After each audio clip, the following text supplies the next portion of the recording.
All right. How's it going, everybody? Playing more DJ every day. I'm in full boots today. I got a new pair of boots that I'm breaking in. They probably don't need too long to break in, but I want them to be like super soft around the ankles because they're 7-inch boots, so they go up the ankle a little bit, and I really need them to soften up so they're comfortable. But yeah, anyway, I'm here. I didn't stream yesterday. There were sort of extenuating circumstances going on around here with my aunt being around, which is always a lot of hullabaloo. We are consummate hosts here. Make sure that we're catering to people who stay at our place, and so we were a little bit caught up in things. So, not to mention she's kind of a whirlwind. I've never seen somebody who is so aggressively not in a rush. You know, like I've got like roots in New York, basically, and so my philosophy is I barely have a New York minute to get anything done. So it reflects in a lot of what I do. She's the exact opposite. So it's kind of crazy to have somebody like that around. But yeah, we're good now. Everything is fine. We are going to work on this mixer a little bit. I guess this mixer is also going to work for CVs in case you want to mix CVs. It's a strange thing to do, but this will be able to do that. But I got those parts that I ordered, the breakout boards. What I don't have is the headphone amplifier chip. That's going to be a DigiKey order, and I'll have to figure that out if I've got like a couple things that I need to order from DigiKey, because I did just do a DigiKey order. I'm going to have to do another one to get that chip. I can't believe I forgot. I was still selecting what chip to use, though, so it seems like it's a relatively popular headphone amplifier, though. I've got a demo board of it coming in the mail, but I think I'm going to end up ordering parts from DigiKey, and those will get here sooner. Those will get here sooner. Anybody on YouTube does not hear the background music, just because that's the way things are. That's how we got to do it these days. But they won't hear the background music. I am playing some stuff to set the mood, but generally I have to kind of fill dead airspace on the stream. But I'm playing DJ Everyday, who's a friend of mine from Philadelphia. He does good DJ stuff. We should probably clean things out a little bit on the desk so that I have room to do the little bit of soldering that I want to do. I'm basically going to be putting these surface mount parts onto breakout boards, and I no longer have to do this method, my special method of live bugging.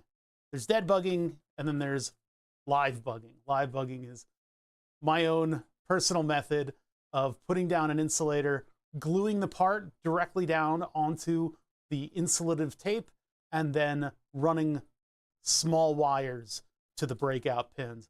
This takes several hours, whereas a breakout board took several seconds to order. It was $10 for this kit, and it came in the mail the next day. Late the next day, but it still came the next day. So, you know. It's just me in the house right now, so I get to be loud, much to the chagrin of my puppy dog. She no longer likes to come down and join me for streams. I'm calling out her name. No, she doesn't like to join me for streams because I'm too loud. Streaming is me yelling at the furniture, according to her. And she just doesn't want none of that strife. So she no longer joins me. Usually on quiet days, she'll come and sleep underneath the desk in here because it's her quiet place. My dog is very pro peace. She likes quiet. She likes quiet.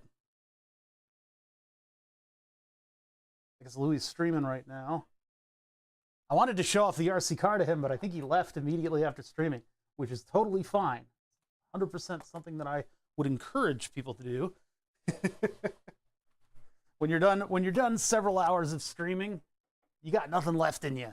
There's very little going on. Let's see. I need to tilt the fan so that I get cool air.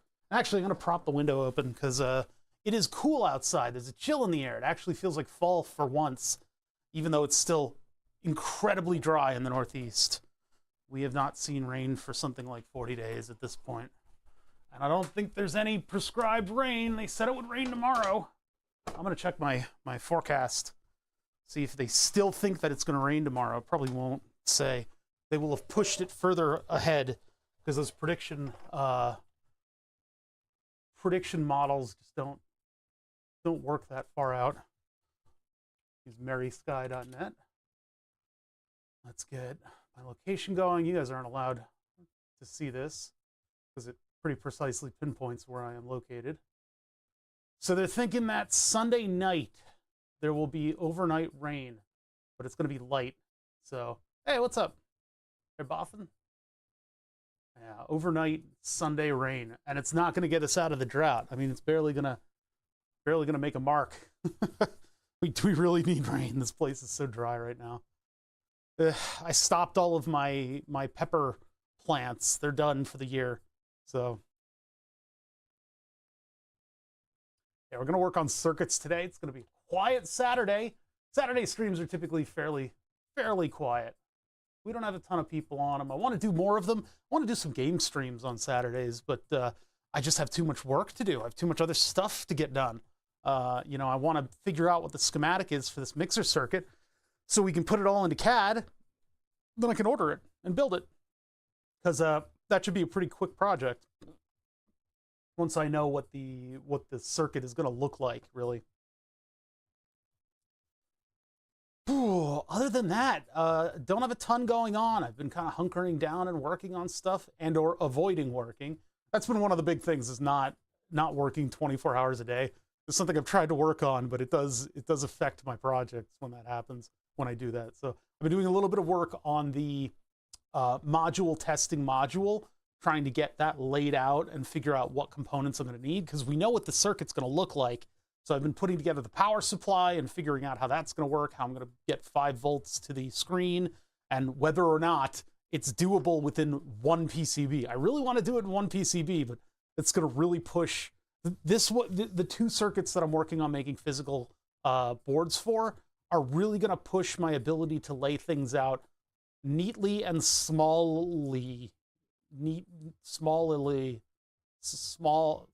like. It's really going to push things. It's not going to be a fun time, but we'll do minimal size traces and see how packed in I can get all that stuff, because there's a lot to hook up. I got a lot of stuff to connect.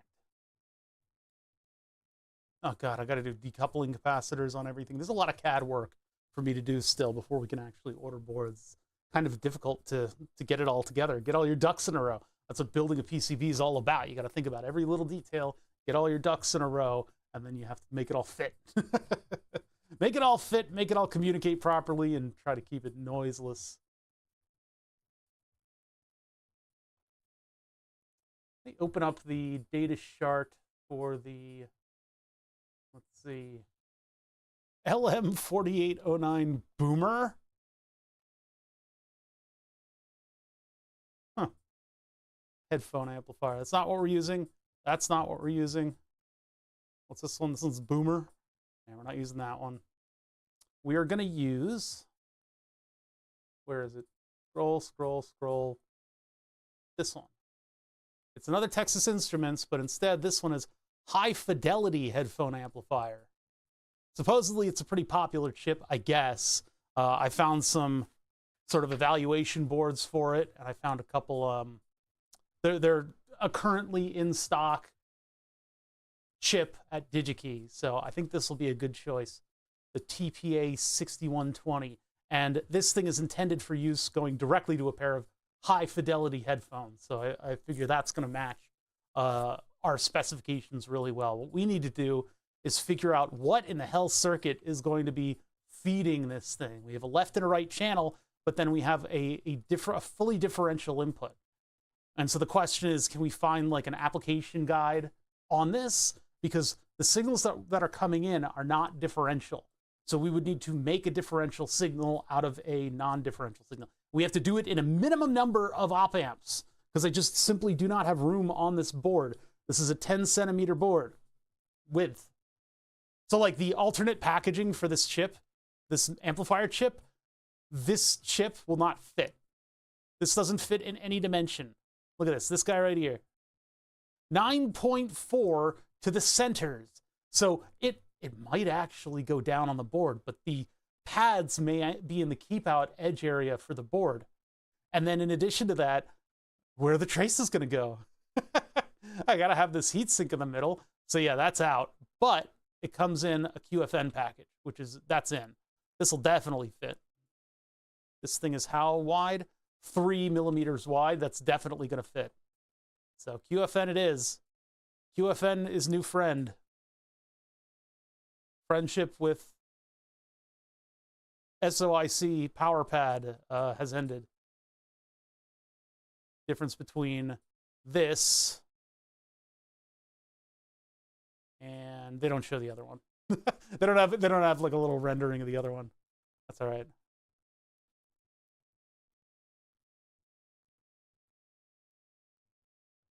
Yes, sure. That's essentially what it's going to be. But we got to figure out how to feed that thing the signals that it likes. And then I'll have to figure out how to make like a volume control and stuff. There's no volume control in this thing, I don't think. The other chips that I found have digital volume control, and that's definitely not what we need out of this thing. We just need analog volume that's crackle free and smooth, and then yeah, all that other stuff. But we're gonna try to actually build circuits today. We'll see where we get with that. That's all I've had on my mind. I've been saving actually working on any of it, because basically the household needed my help yesterday, carrying a bunch of stuff. And then yeah, today we can get to some of this stuff. What's up, Gonad? How you doing? Just talking about this headphone amp that I think will be relatively successful in this application.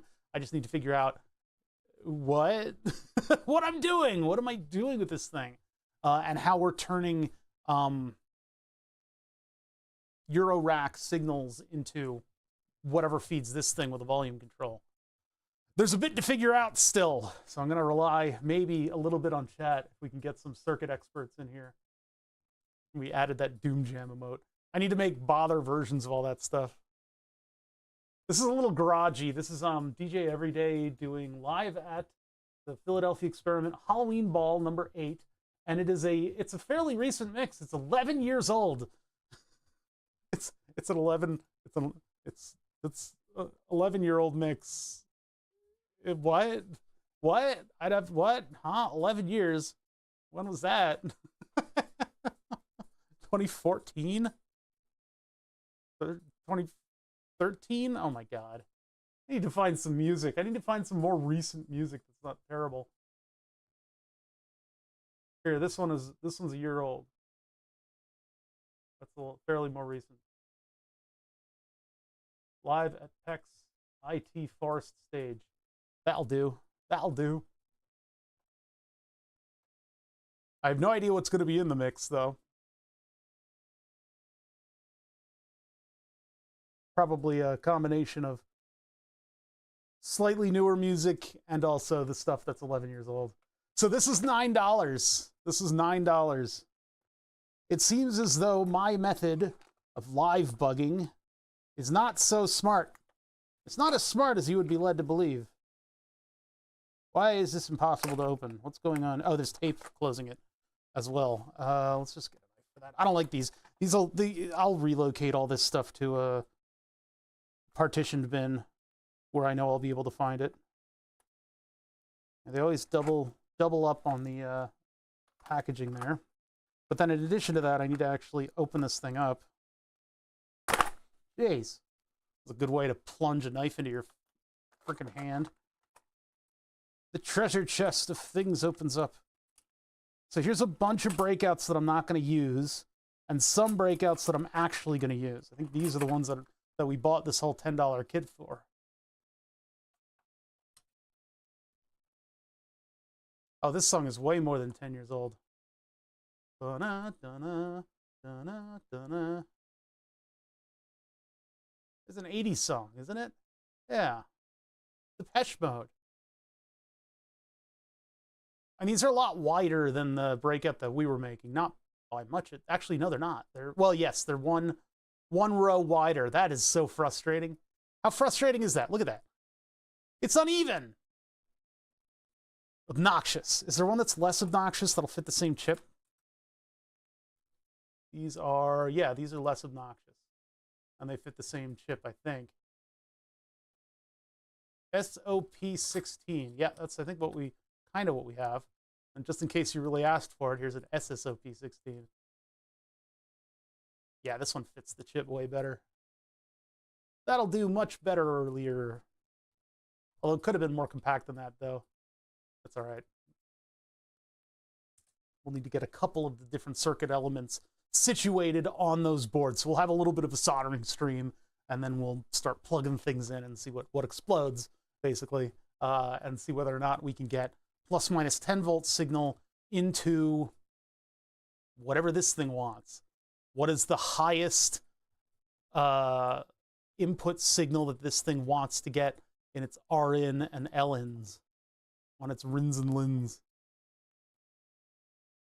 But this will do nicely on our board because it's nice and compact. It's a little tiny QFN with a big old heatsink on it. That'll fit. That'll give us room for traces to run around. And we'll have to figure out how to do right and left simultaneous volume control with it, with some kind of a gain detector. Something that's going to light up when we hit maximum gain. Power supplies for 2 amplifiers are available separately. No one amplifier can be turned off to conserve power. Oh, okay. Information in the following application section is part of the TI component specification. TI does not warrant its accuracy. Oh. Oh. So they're not responsible for anything they say. There's a lot of that going around lately. See, this has like a minus and a plus specifically. We don't have that. We don't have a specific minus and plus feeding this thing. What's up, Manamu? How you doing? It's kind of a quiet day. We don't get a lot of viewers on weekends. I think it's the phenomenon where a lot of people listen to Oh Bother at work because it looks like I'm doing work, because I am doing work. So you can have your light entertainment while you work on things like circuits, and then you look over and go, oh, he's doing it that way? Weird. So we don't get a lot of those people during the weekends. Man, I wonder if I'm broadcasting to somebody's empty desk right now that has just left the channel on. That would be very interesting to know. Somebody's at the office for the weekend and they look over at their buddy's desk and there's Oh Bother cursing and burning himself with a soldering iron. That's very possible.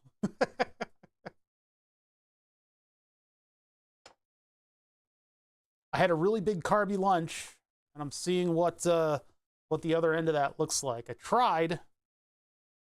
I do that all day. Pete Newcomb, thank you for subbing. It's 33 months. Aw, heck. Thank you for the 33 months. Yeah, so the, what do you call it? I had a really big carby lunch. We're starting to see it kind of take effect. I think that's about where I said I'd eat. Yeah, it looks like it's precisely 45 minutes after I injected insulin. So we should be getting the full force of the injected insulin versus the carbohydrates that I had. I timed it perfectly, which is a very difficult thing to do with delivery. You can either sit there and let your food get cold, or you can gamble like I did. If anything happened to the delivery guy, I would be in trouble. My glucose level might start to really slump. It's like an hour-ish until insulin peaks. So you inject it, you start seeing the effects of it a little bit. You know, it's not very strong immediately, but as it starts to get absorbed, there's sort of this increase in effect. And about 2 hours, well, about 45 minutes to an hour, you start to see some effect of that insulin. I'm not on the super duper designer fast acting insulins, the really cool stuff that I wish I could take. I'm not on those. So it takes a little while for it to absorb. But as it gets absorbed, you want to then eat those carbohydrates so that everything can kind of like balance out. It's like two waves balancing out. Carbohydrate hits almost immediately. If you eat something sugary, you drink a little bit of orange juice, your body has the liver releasing glucagon and upping your glucose level just naturally. It goes, oh, we've got a ton of energy coming in. Let's spend some energy so that we don't so that we can finish eating the buffalo or something like that. You know, whatever it is evolutionarily, you eat something, it goes, I'm going to use a bunch of fuel now. And so it dumps a bunch of carbohydrate into a bunch of energy into your blood. And so a bunch of glucose into the blood, not carbohydrate. Can't do that. That would kill you. But it puts a bunch of glucose into the blood, and then you have to like fight it back with insulin. Insulin acts over a very long amount of time, carbohydrate is instant. So, and then your body, of course, does its evolutionary job of turning all of those carbohydrates into glucose in the blood, and it just dumps all that in the blood as well. So you get your liver and then your digestive system acting together to give you a terrible afternoon of high glucose levels in your average diabetic. So the timing can be really important there. And if I get it right, I feel okay for the whole afternoon. If I get it wrong, I feel dumpy and tired and just all those terrible symptoms of hyperglycemia. I need to get a haircut soon. That kind of snuck up on me. But I just got one. Well, it's starting to mullet in the back. This wasn't a very good haircut to begin with anyway. I feel like she kind of rushed it. I need to make an actual appointment for a haircut, and then they'll probably take a little bit more care in cutting my hair.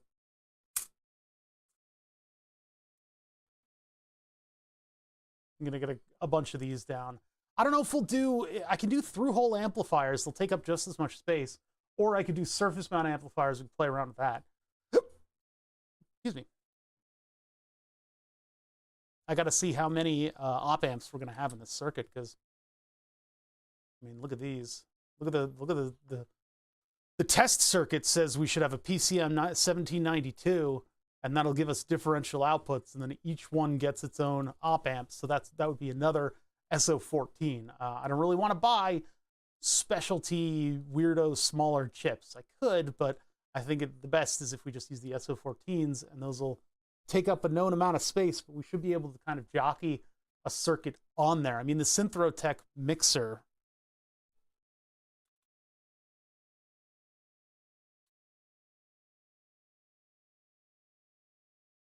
if I search 2HP, I'm only going to get 2HP stuff, huh? And this is a stack of multiple boards. But the one that we saw, the Synthrotech one that we found, had everything on one board. I'm not going to Google Synthrotech. I refuse. See, some of them break it out to a horizontal board as well. That's always an idea, but you have very limited space on that. And then if I did that, I could really space the circuit out. This is sort of this would be the if I'm backed into a wall, I would do this. Otherwise, I do not want to do that.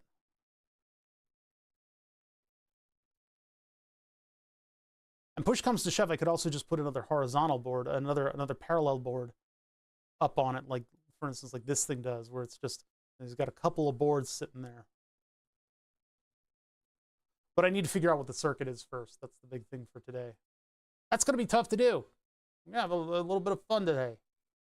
Hopefully we get to actually, like, see circuits, do circuit stuff. I guess I can plug in my VCO as an audio source. So I'll plug in my VCO and we'll get that outputting the Hajiwo one. And we'll have just like a C note at plus minus whatever voltage that thing puts out. And that'll be our dummy audio that we can then put through at least the beginning stages of mixing until we get a properly shaped differential signal out of it.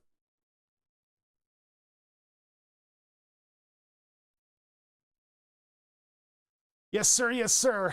Anybody working on anything cool? Nah, nobody's here.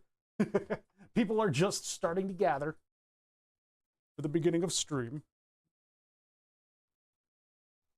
It's just the TRS jack in the wall. Jack in the box. Jack in the box. Yeah, it's all these things that I want to get done. I should have just told Julian no. I think the next time he comes to me with some harebrained module idea, I just go no and just let him deal with it.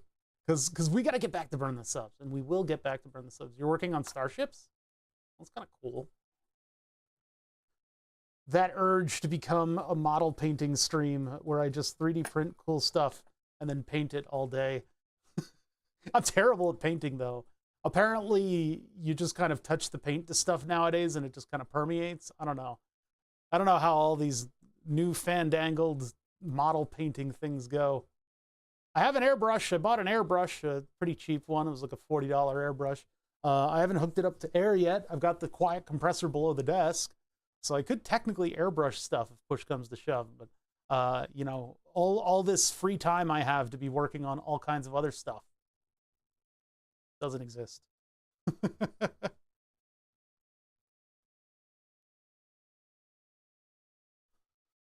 1792 is current, not voltage, so the OPA 4134 is used to convert the current input to a voltage output. The 1792 is current, not voltage. This would be a differential current. How is that converting it into voltage? I mean, I guess the more that's allowed to flow. No, because that would be, wouldn't the result of this be voltage? That doesn't make any sense to me. OPA 4134 is low noise, high speed, high performing operation amplifier. Capacitor and R are used to set the cutoff frequency of the filter. CF and RF. Are we talking about this circuit? No, we're talking about this one. CF and RF. So that's the cutoff of the filter.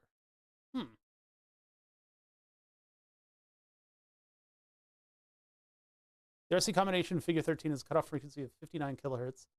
All four amplifiers of the OPA 4134 are used so that the TPA blah, blah, blah, can be driven differentially.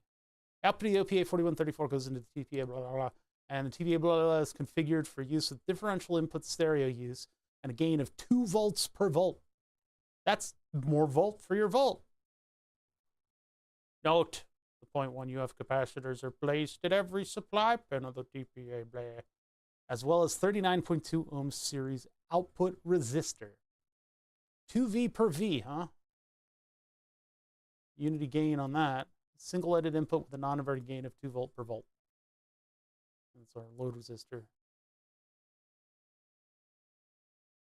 Consider not including the load impedance, this feedback, and input resistor RF and RL, or R, is that RI? No, that's an L. Respectively determine the closed loop gain in the amplifier. So R0 is a series of output resistor, is a series output resistor designed to protect the amplifier from any capacitance on the input path, including board and load capacitances. RS is a series of, oh God. What are they saying? 10 ohm and 100 ohm, the output series resistance eases off, blah, blah, blah. I don't even have one of these yet. I have an evaluation board coming in the mail, and that'll give me some idea of like parts that I can use to get this thing up and running. Let's try to find like an application note.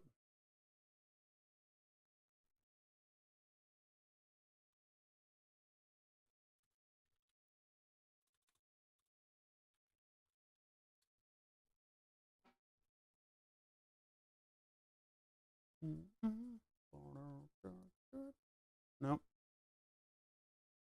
This one's in Russian. It's just the data sheet. Everything is just the data sheet, isn't it? SM2 wire, Goron. popularhifi.com/project. And then it just takes me directly to the data sheet. Hey, can I get like whatever page is this leads to this? Maybe. Cocoa crumbs. Maybe if we get rid of the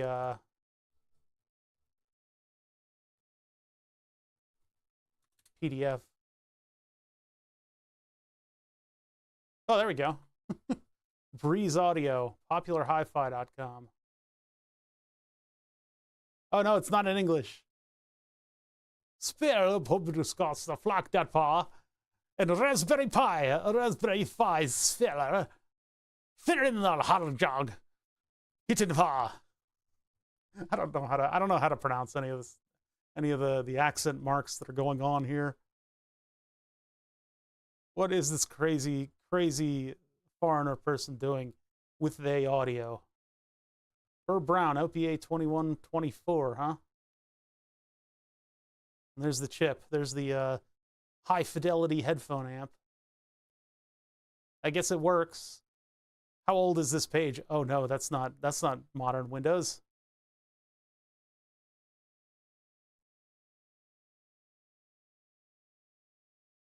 $2010. You have a pair of those little amps. I have an evaluation board on the way, but yeah, these are, what are these? These are little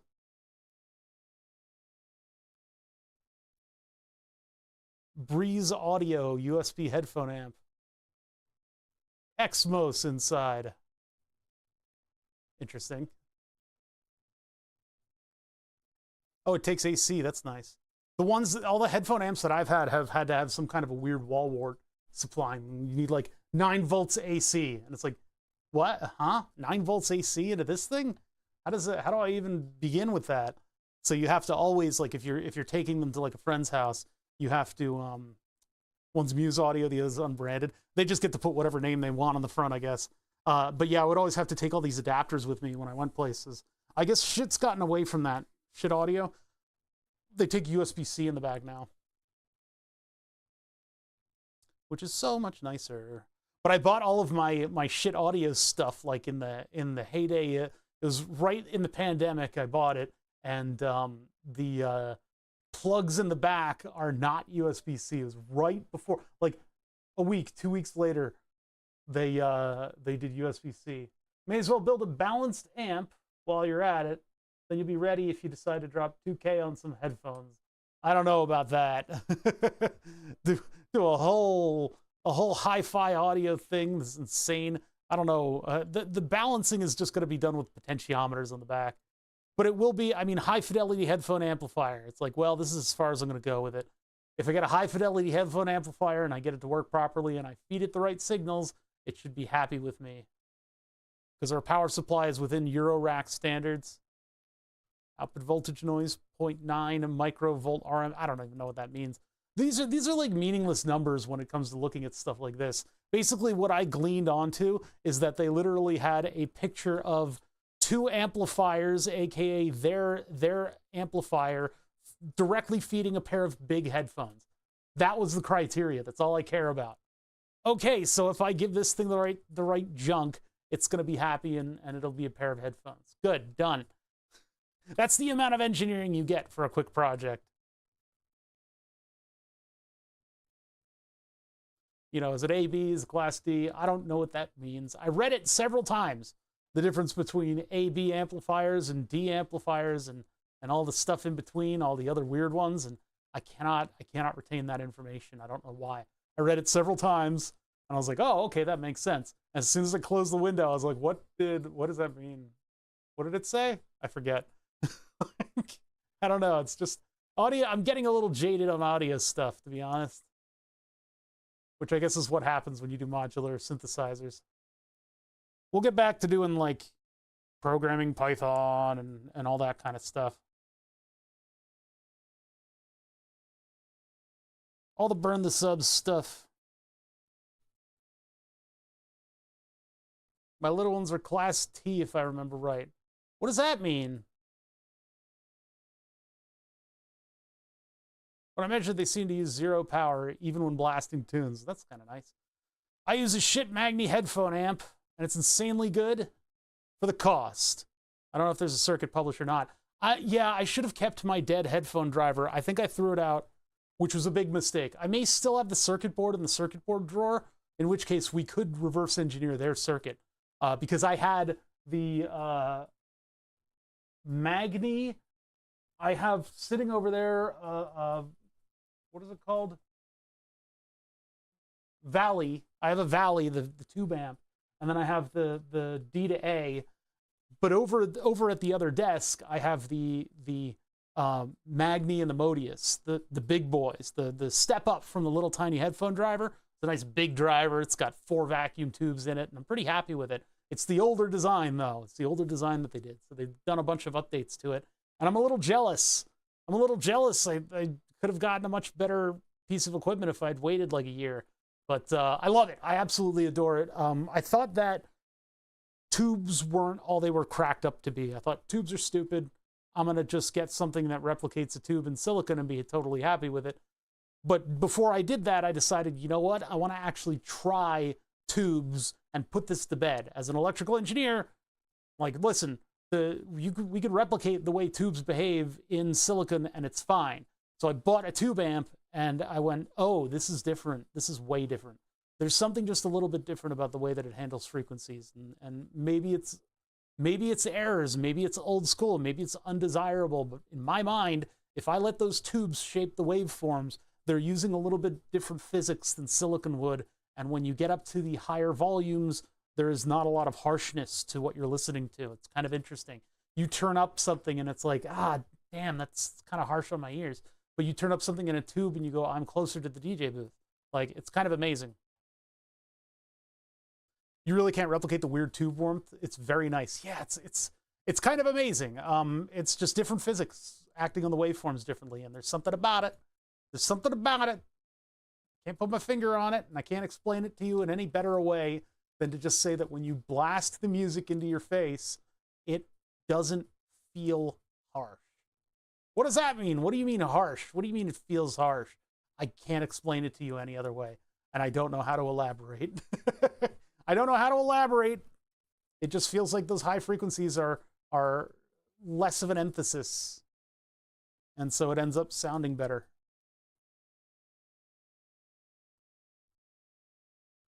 But that was something I had to take a $120 gamble on back when the equipment was a little bit less expensive. That was many, many years ago. So I was just like, all right, I'm going to take the plunge. I'm going to give this a shot, and I'll be out a lot of money if it doesn't go right. I'm going to see if I can, let's see if I have that circuit board. If I have the, what is it? Magni circuit board? I think I probably threw it out. I didn't know I'd be going into so much audio stuff. So I, you know, being somebody who makes stuff out of electronics, I never throw anything away, but I was like on a kick of throwing stuff away. What the hell? That's like a whole dog's worth of dog hair right there. Why was it all bunched up like that? I vacuumed in here. This is an old CD DJ mixer, and while I would love to use this VFD, the little filler cap broke off of it, so this thing is dead. It is dead as dead can be. Double D dead. Dead. Relay board. This is supposed to be something that could heat up big pieces of metal, but the transistors on it immediately broke. This is a speak and spell. I also have a speak and math up on the wall. I'd love to use some of these TI chips in a modular thing. Just make this speak and mathinator.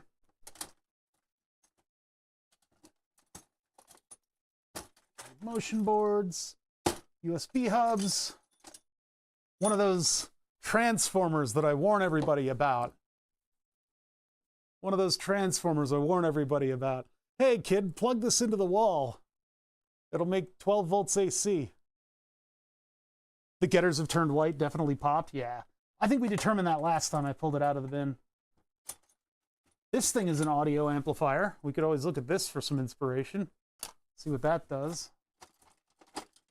That was from a light bulb speaker. Other than that, I'm not finding. You know, it would have taken me 1 second to just throw the thing into this bin. And I don't think I did that, and I kind of regret it. This is a glucose meter. Get that just for fun. Oh, and then where's the other audio thing that I have? There's a sound card that I took apart. My old Creative Labs 5.1, 7.1 or whatever. Sound card is somewhere in these. If I could find it.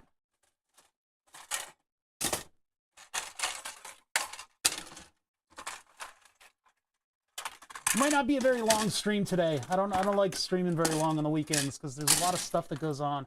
And I ate a very carby meal leading into this, which was a mistake. I ate a very carby meal, so I might get a little bitter and annoyed in the middle of the stream and end up not streaming the full thing. I don't know where that Creative Labs thing went. A snood blooper. Wait, what are we talking about again? Wait, I said something and I don't remember what I said. I come in, bothers on the floor. Yeah, it happens. You gotta kick me to see if I'm still moving, and if I don't, then you can go ahead and call an ambulance. At your leisure. Let's see. The Creative Labs sound card that I was stealing op amps and stuff from.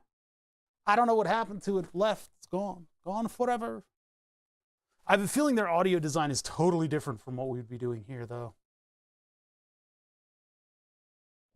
A Snood Blooper was a DIY sound blaster. I think it was by Tube Time.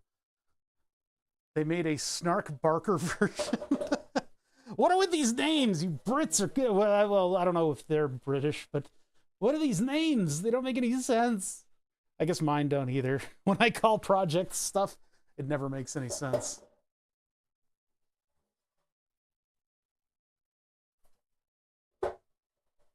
I try to be as irreverent as possible. I'm also, another thing, I'm trying to break in these stupid boots. God, they're like, it's like cardboard. I think I need to like bathe them in leather ink or something overnight.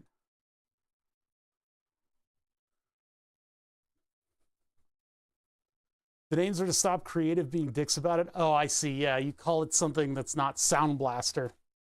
Otherwise, they are obligated to defend their honor.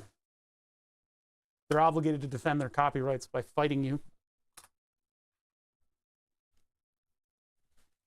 I'm going to look at this glucose meter. It's been a little while since I've looked at it. Why is I need to replace the desk protector. The desk protector's been through the ringer. I think it's in pretty bad shape. No matter where I point it, there's just grime directly underneath. So that requires me to actually clean the desk off, though. That's another struggle.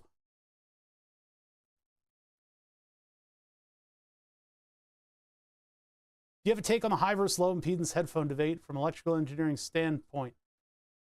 Power not being an issue. No, not really, no.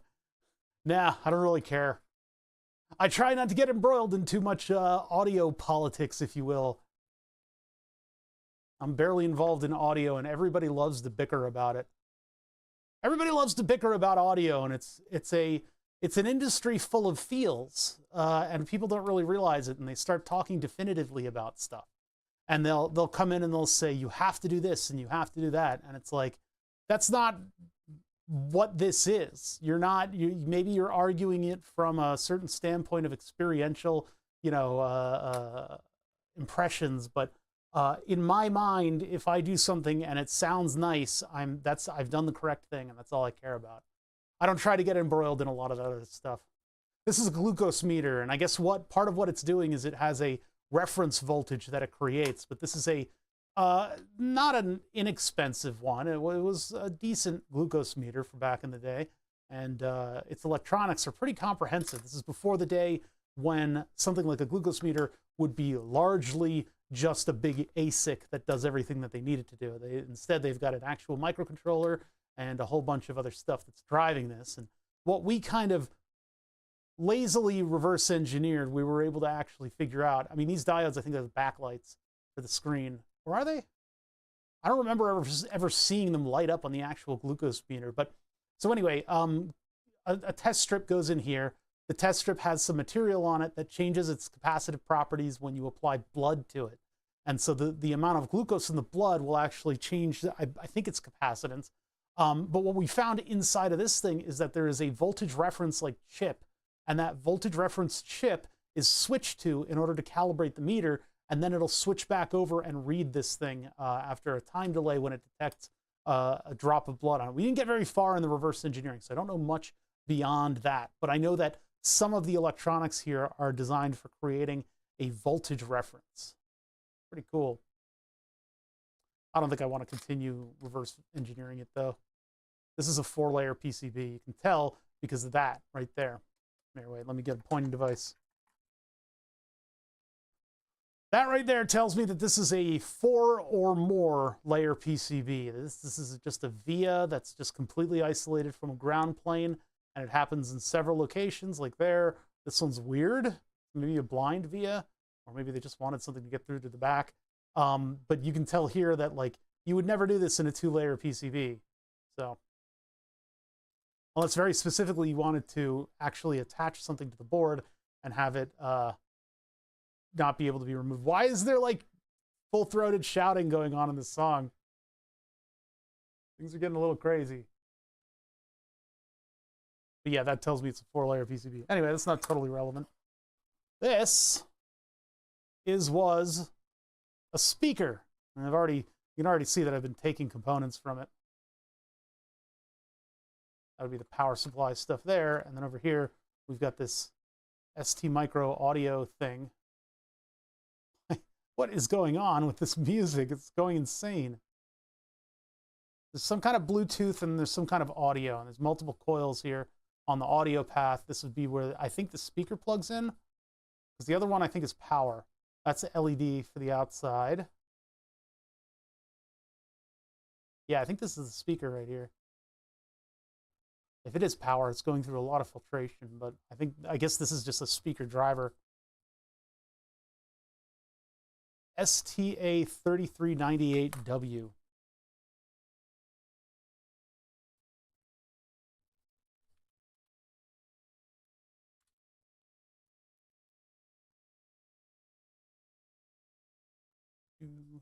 Two 2.1 channel high efficiency digital audio system. This is like a whole, it's like a whole thing. 30 volts max, 2-channel ternary PWM, 3 channels left and right using binary LFEs, and blah, blah, blah, blah, blah, blah, blah. It's basically a weird Bluetooth audio thing. That's a big data sheet. Holy crap. Some things are on this data sheet. Where's like my test circuit? All the way down here. Way, way down here. Yeah, this looks a lot like what was on the PCB. Did it. Oops. I'm glad all datasheet exists, but their format is a little strange.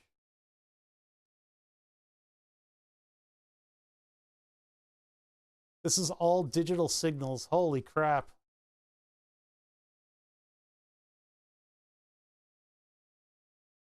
Absolutely not. Have a terrible day.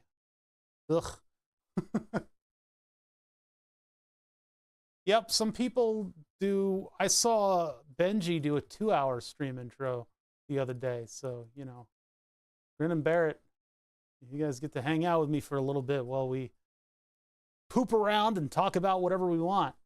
I'm under no obligation to actually start the stream.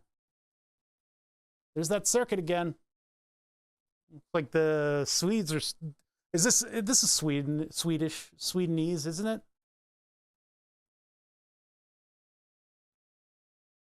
Det helt personligt finger skriver på den här sidan. Dessa är inte några expertkommentatorer.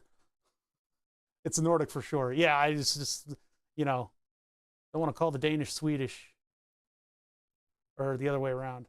I don't think the Danes care. I think the Swedes care.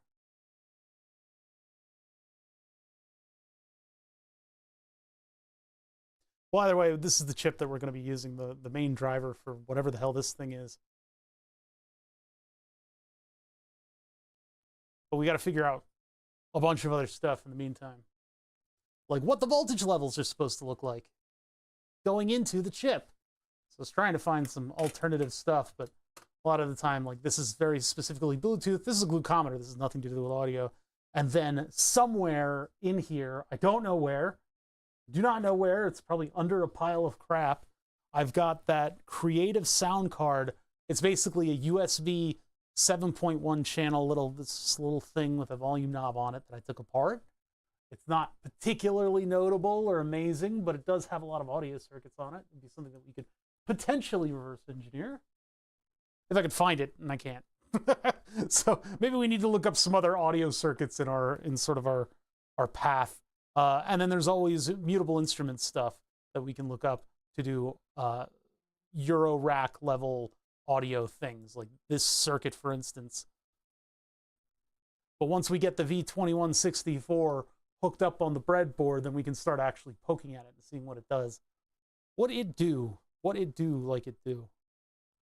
Why it do. I don't know if I want to have a whole op amp on that volume knob. I'd rather it just be a resistor and a voltage level.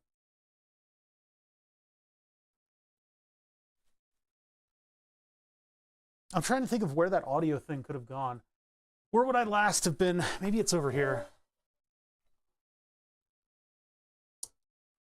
Definitely not Finnish. Okay. How can you tell Finnish? Are there like Cyrillic characters in there related at all to Russian. This one's just the bag, I believe. Yeah, just the bag. That's all trash. Garbage. None of that stuff. No, I don't see nothing. I don't see nothing.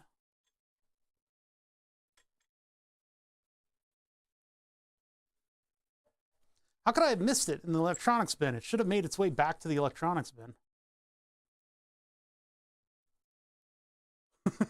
Because there's Jumalata. Jumalata? How do I say that? I need to spell, like sound it out for me. Finland doesn't use the same language constructs as the other 3 Nordic countries. It's very different. Okay. Well, now I know. Now I know, and I'm armed in the event that the Finnish language pops up in my face. I can go, ah! And I'll know how to defend myself. And the answer is Cecil. I have to have Cecil. There's a subtle L in Cecil. Sisu.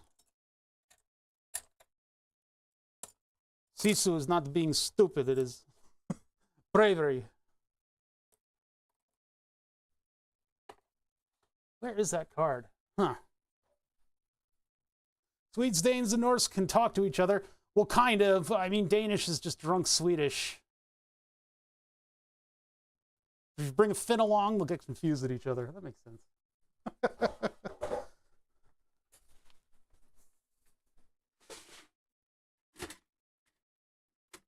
I always love that sketch where the 2 Danish guys run into each other and are talking to each other, and then it clips to the little one-on-one interview, and they're like, I have no idea what he was saying to me. I actually don't know. I don't think anyone knows how to speak our language. I was just making gestures and sounds, and I guess he understood what I meant. I didn't want to cause a scene.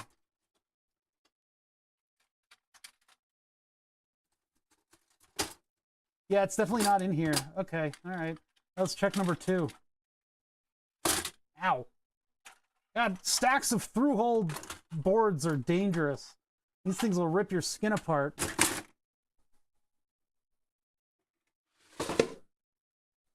Suddenly, it happened to me.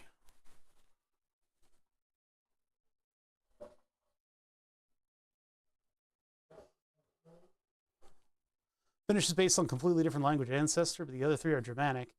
So they naturally diverged, even though they're geographically close. Well, that's interesting. That makes sense. That makes a certain amount of sense. Man, I really need to get the goopy 3D printer working again, so I can at least just print out another dummy body for this thing. I want to get that maximum speed, but I would also really like to work lights into this thing, because it would be really funny to be able to turn on and off the lights on a tiny little RC car, and then maybe paint it.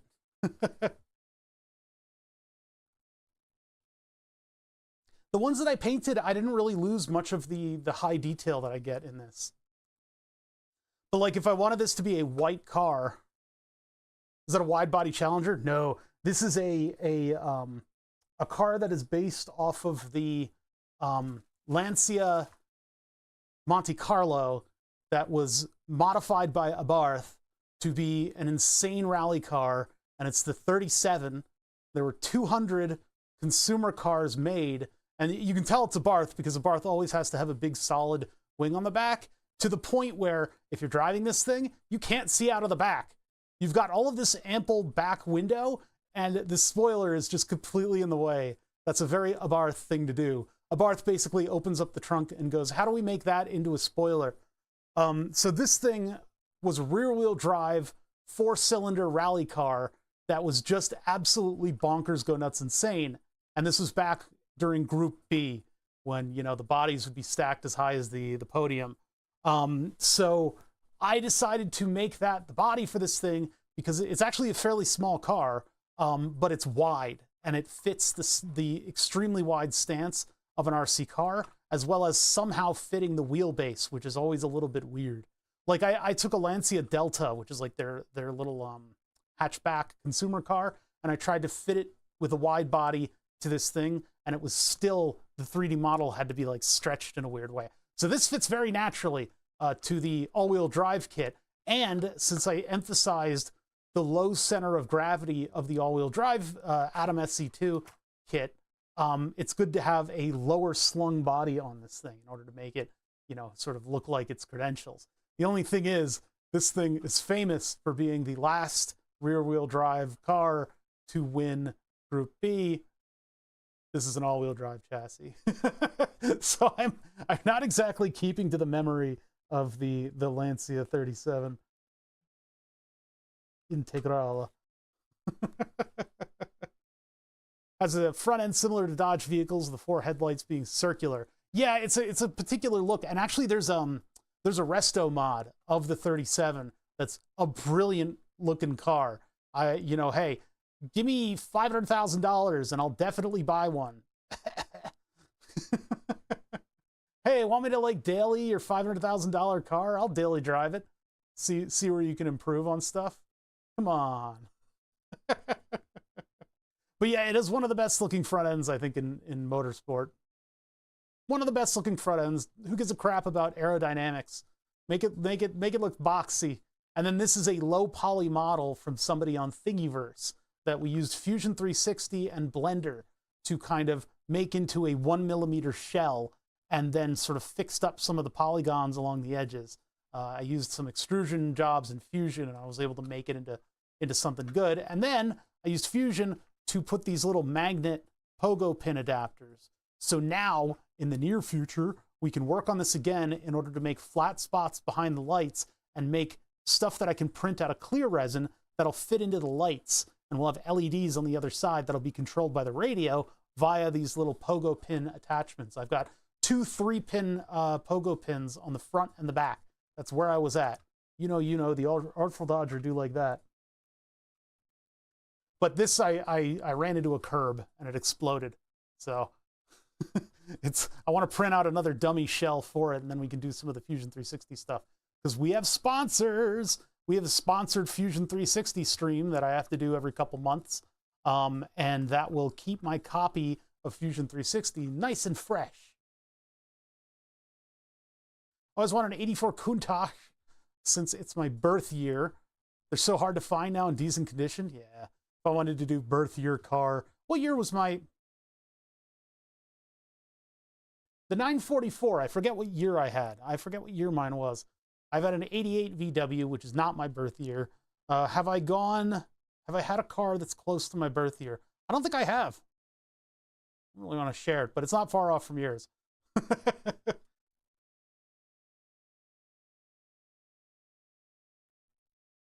Oh, this is the song that tells you that it's house music.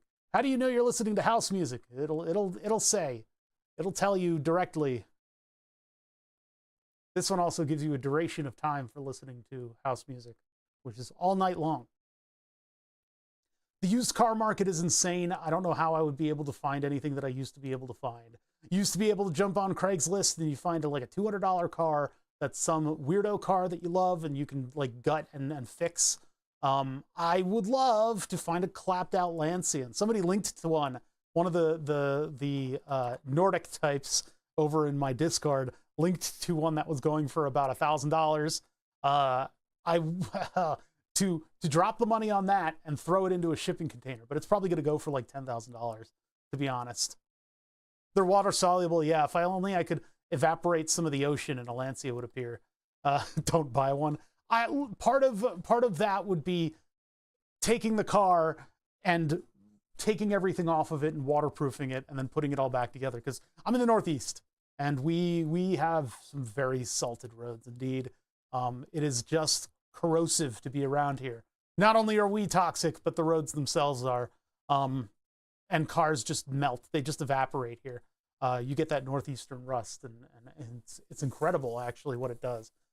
And BMW, in their infinite design wisdom, decided that it is impossible for the car to rust because we have painted it.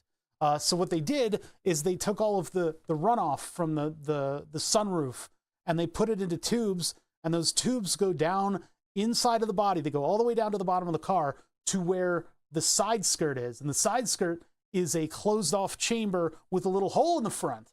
And so they drain those things into the closed off side chamber with a hole in the front. And so technically the rainwater leaves the car, but all of that little bit, the little microscopic dust that comes with something like that gets all the way down into that chamber, and it builds and it builds and it builds and it builds. And what it does is it has this wonderful way of staying wet and holding itself to that paint, to the sidewalls of that chamber. And then it has a little bit of salt content because that's what the roads are covered in.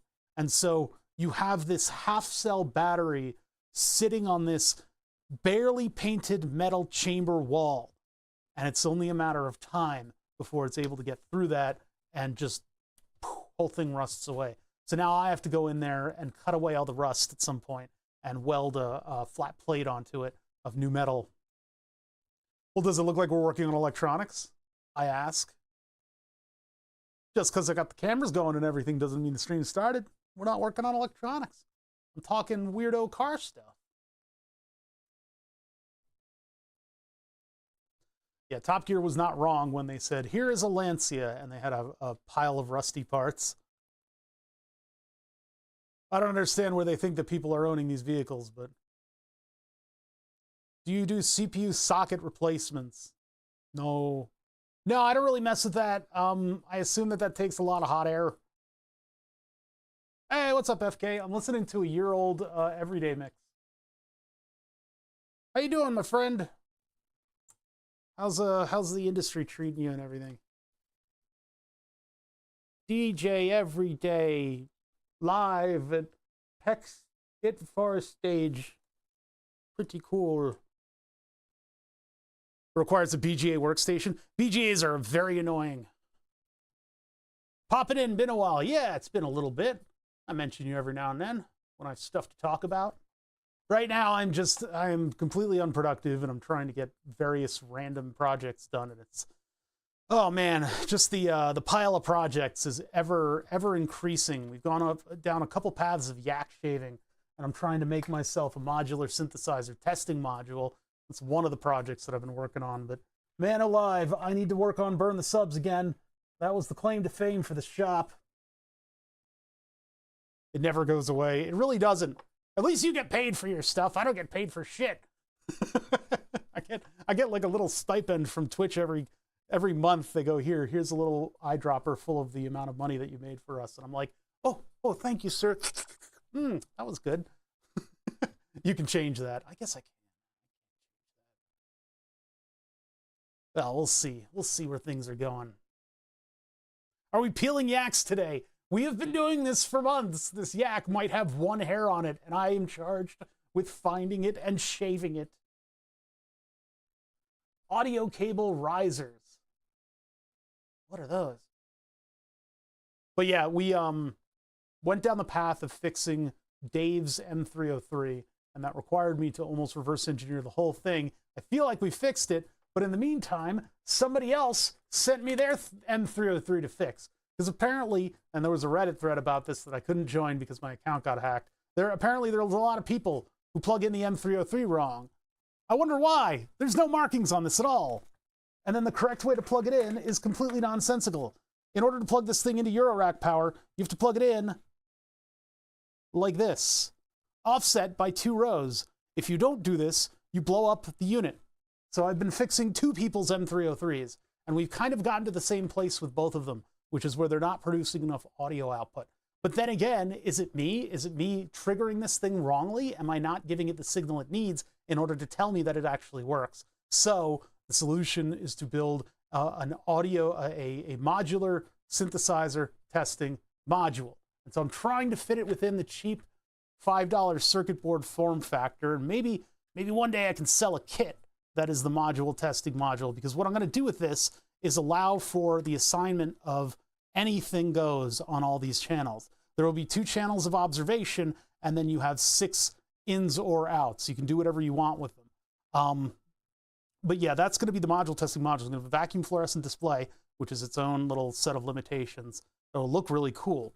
And that'll mean that I'm able to actually give signals that I know are good into this thing and observe their outputs all within one station.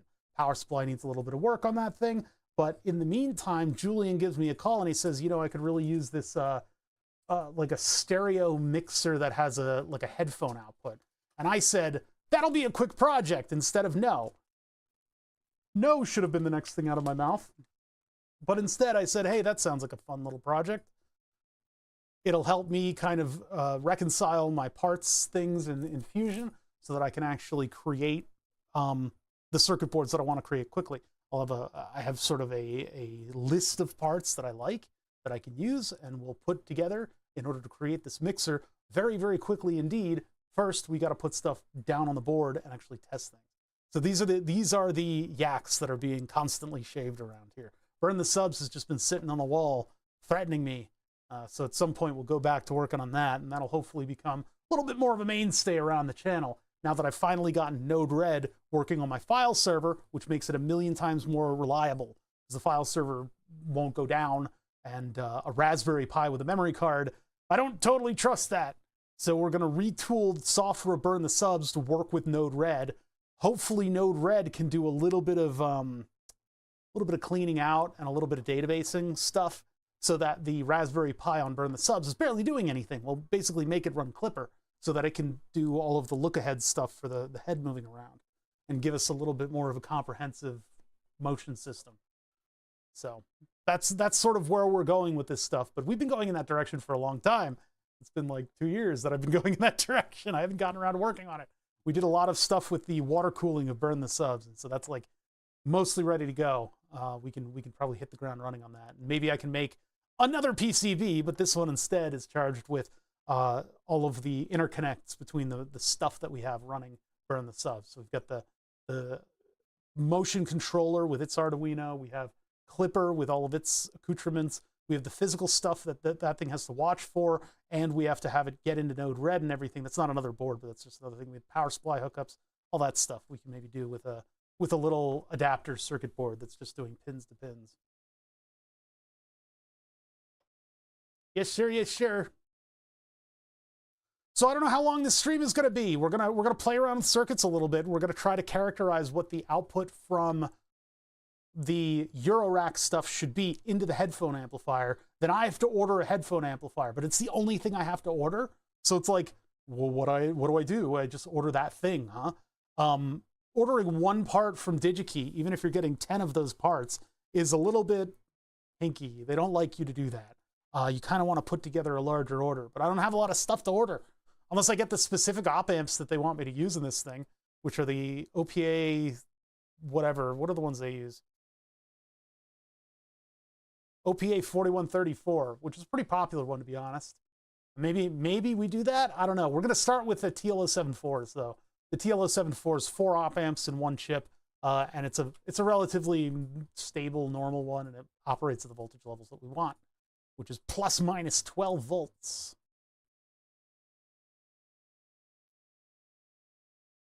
Right, should we get started? We've only been streaming for 1 hour and 9 minutes already without actually working on anything. I pulled up a couple data sheets. That feels accomplished enough, right? That's generally how much you work in this industry every day. About 1 hour of work, and the rest is just getting coffee. That sounds about right. No, we have to be on at all times. I have to constantly be working on this stuff. So let's start soon out of here. Let me fade out the music. You thought I was just going to hit mute on it, didn't you? Because that's what I do every time. You thought I was just going to hit mute immediately on the music, but no. It's a very gradual fade out because I forgot where the mouse was. That's right. That's right. You actually got a full fade out. Look at that. Luxurious. Don't think you're owed that in the future. Hi. Welcome to my stream. I'm Obother. Obother. It's hard to say because it's a weird moniker. I called somebody on the phone the other day and I'm like, hey, it's Obother. Like, it's my screen name. That's so you know me. It's so weird.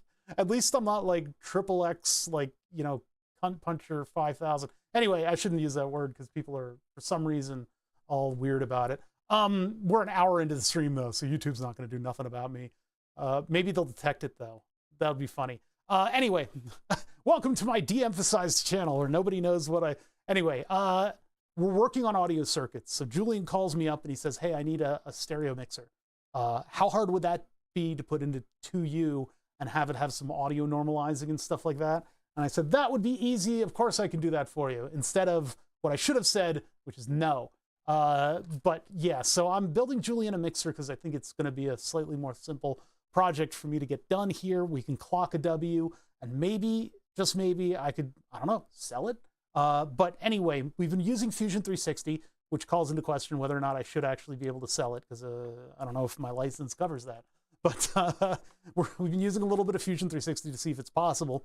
And with a lot of editing of every single part, I was able to fit every jack and plug that I've needed onto the actual body of this thing. Now, this thing is 2 HP, so it's 2 rack units in Euro rack, which means it's 10 millimeters wide, which is not a lot of space. That's like nothing. The way that they do these 10 millimeter wide things, if it comes down to that, import the dot step into another program and export it again. I don't think it's like an import-export thing. It's a licensing thing, right? And it's not like, okay, so I'm saying it blatantly on stream. So, you know, hi lawyers, it's me in the future, me from the past in the future, telling you that I built this product with Fusion 360. Yeah, it's copy and pasted a notepad. I think it's up until $10,000 of profit, and then I would have to pay for the license if you're using the free version of Fusion. But I have a special Streamer Boy Fusion. Mine says Streamer Boy Edition. It says Good Little Boy Edition. And what happens with my little edition of Fusion 360 is that if I do a couple sponsored streams every now and then, somebody Googles my account and finds their way into, I don't know, marking off on a spreadsheet that I've done my good little boy tax. And so they give me a free version of this $490 a year software. So I don't know what other stipulations that comes with. I don't know what other stipulations there would be around that, but you know, whatever. I guess we'll find out eventually. But yeah, so these potentiometers, the alphas and the ones that are similar to it, you can see here that the pins actually come out and bend around. That's no bueno. That's not going to fly in our particular design. The way that these manufacturers all get these tiny little 2 HP modules to work is they use these tabs to bend around the outside of the 10 millimeter circuit board. This is a little over 10 millimeters from end to end. Actually, I think it's probably a little, maybe it's a little under. Where are my calipers? Oh, they're right here. They're right here.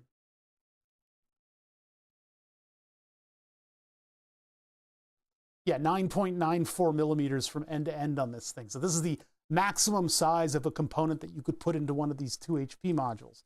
That and the Donkey Kong connector, the famous, infamous Donkey Kong connector that everyone uses in modular synthesizers, is also about 9 millimeters wide.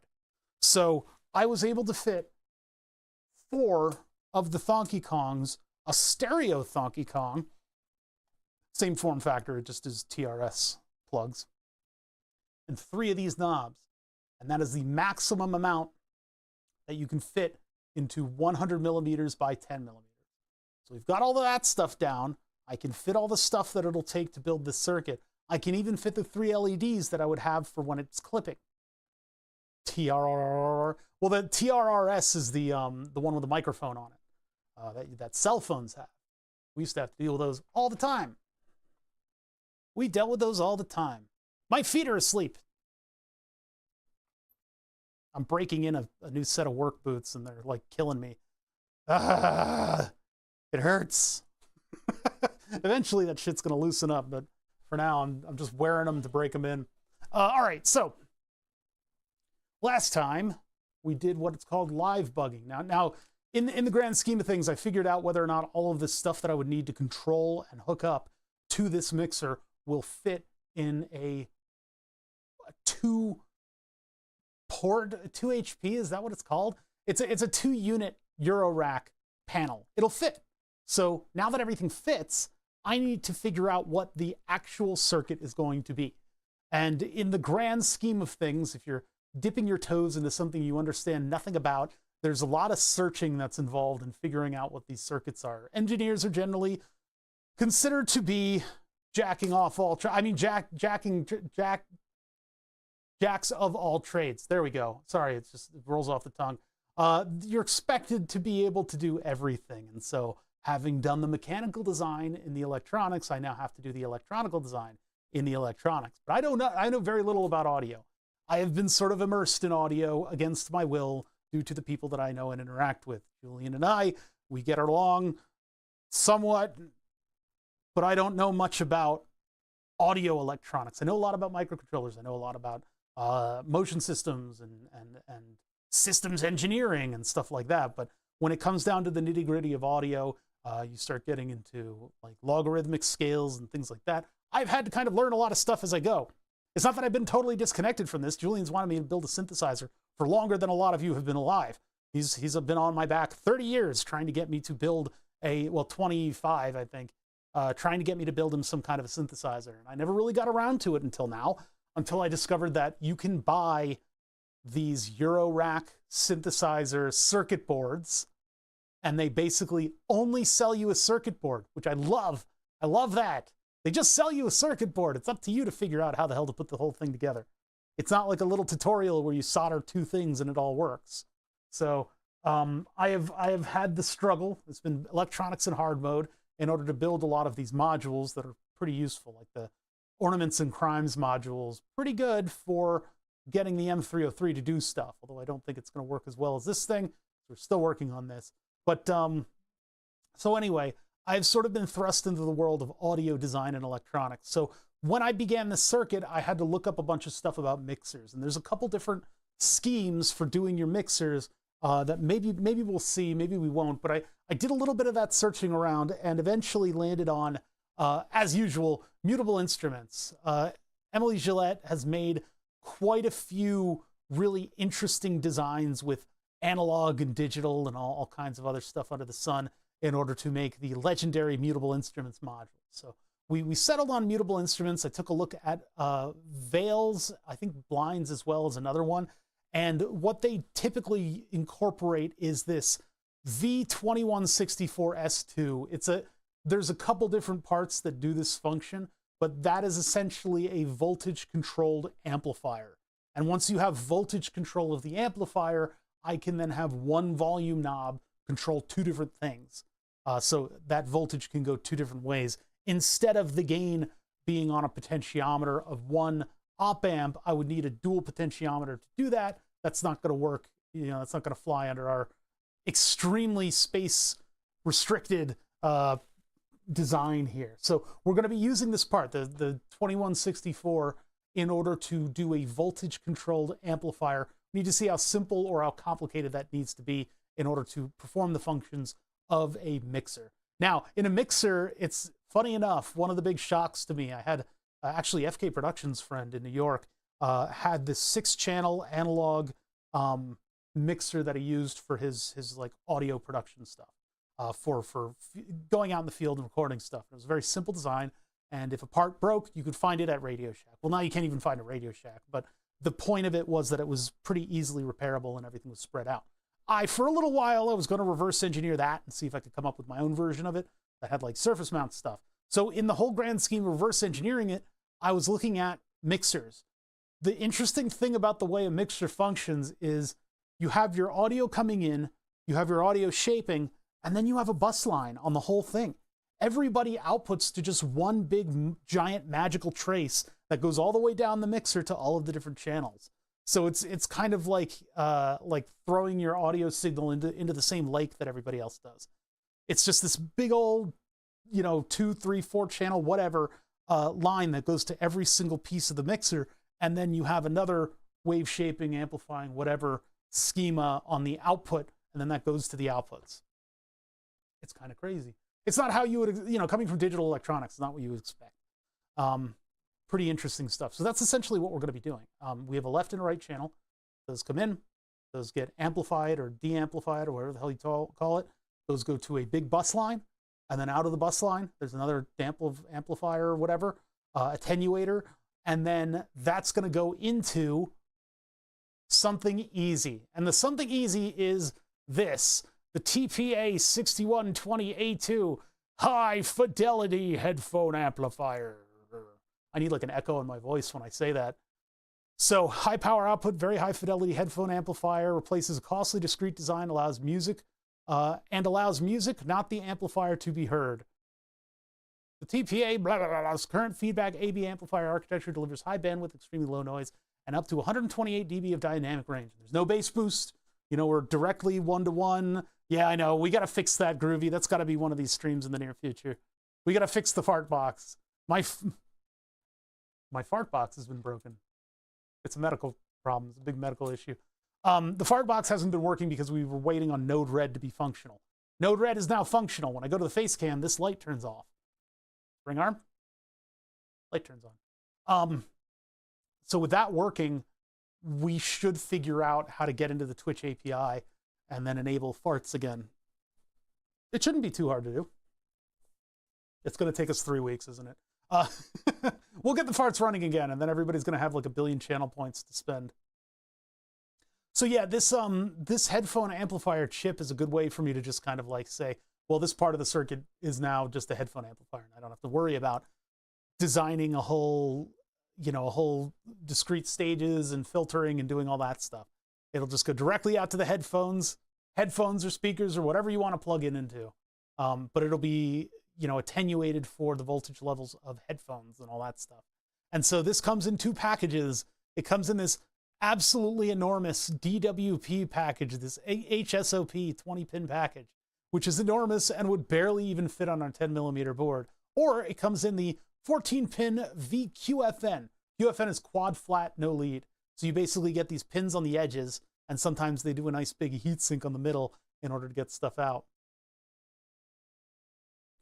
I have enough farts to make a B-52 hover, with or without lighting them on fire. The stank tank. Oh boy, it's going to be leaking out of the shop. These boots are really hurting now. They're not exactly the most pliable leather in the world. They're very, very comfortable. They're what are they called? Iris setters. So they're good boots. They're good work boots. Not steel toe though. But I got to break them in, and it's been arduous. This is day 2 of breaking them in, and they're not relenting as I would like them to. So this package, quad flat, no lead, means it's one of these chips that has no pins sticking out of it. This one right here. And I'm going to have to go through DigiKey and order a bunch of these so that we actually have them on hand. Because it seems like it's relatively simple. I mean, we've only got so many pins on this thing. And I can give it the right and left signal and then do whatever it needs to do for all the other stuff. I have an evaluation board coming with these things. It was like a $13 board, but I don't know when it's going to get here. So we'll just have to see what happens there. But I think this will be a good fit because it's high fidelity, and it also reduces like pops and clicks and stuff like that. In the meantime, we got to figure out what circuit is feeding this. And in all of the literature that I've been able to find, they have some kind of a digital to analog circuit that has differential output, and that differential output is put to their differential input, and then that's put out to the speakers. And so we need to either figure out how to make a differential, or are we just comparing it to ground? I don't know. That's going to be a strange thing. It's just the power supply. But in the meantime, what we can do is we can solder some chips down. We saw last time how labor intensive it was to make a breakout board without having a breakout board.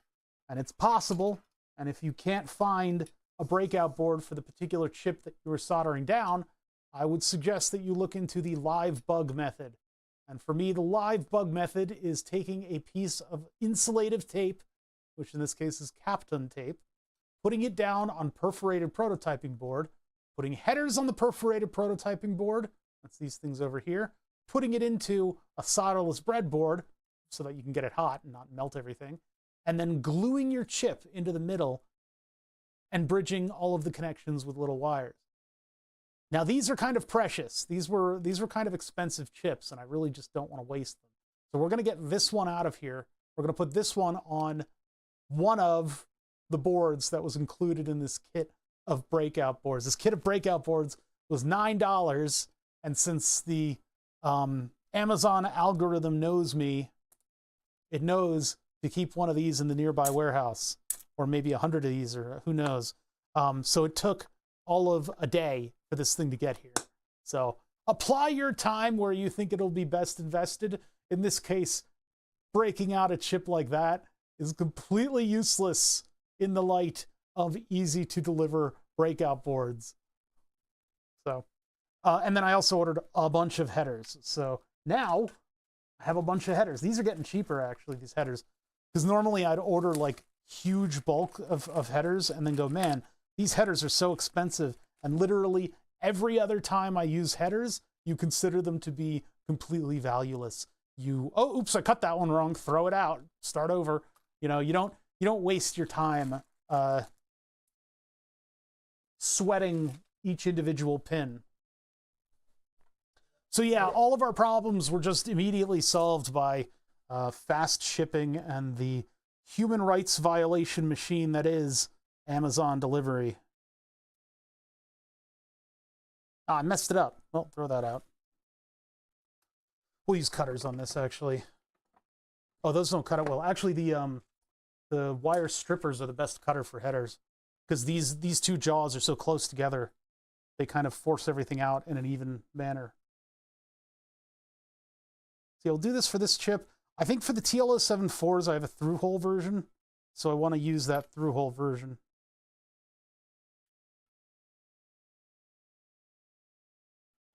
And I could do it this way by just putting my fingernail into the seam. See, these have plastic around them, but the plastic is meant to be broken off. It's a slightly brittle kind of plastic, and you can see it's got these little ridges in it. And so we try to break it along those ridges. That's where the wire cutters kind of excel. They cut right down the middle of that ridge and separate it evenly. If you use something like the flush cutters are designed for something completely different. Flush. They're designed to cut flush, so the cutting element is all the way down here at the bottom. They make great nail trimmers, but these are generally for pins sticking out of the back of circuit boards, and they're not great at anything else. If I try to separate headers with them, they're all uneven about the way that they get into that groove. And so you can have these separate. You can have these separate so that it exposes that end pin. Glad as fuck I don't have to smell yins. Where are you in Yinzer territory? Are you gonna go get a pop? Hand me a gum band? I do try to conserve them, but occasionally, what I occasionally do is put the header into the holes of the breakout board to snap it off. I just tried that and it didn't work.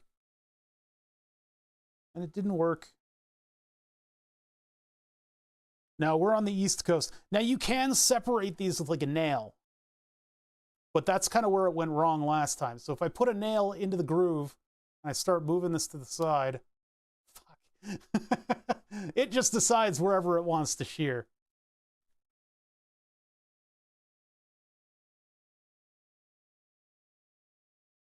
My words always offend people.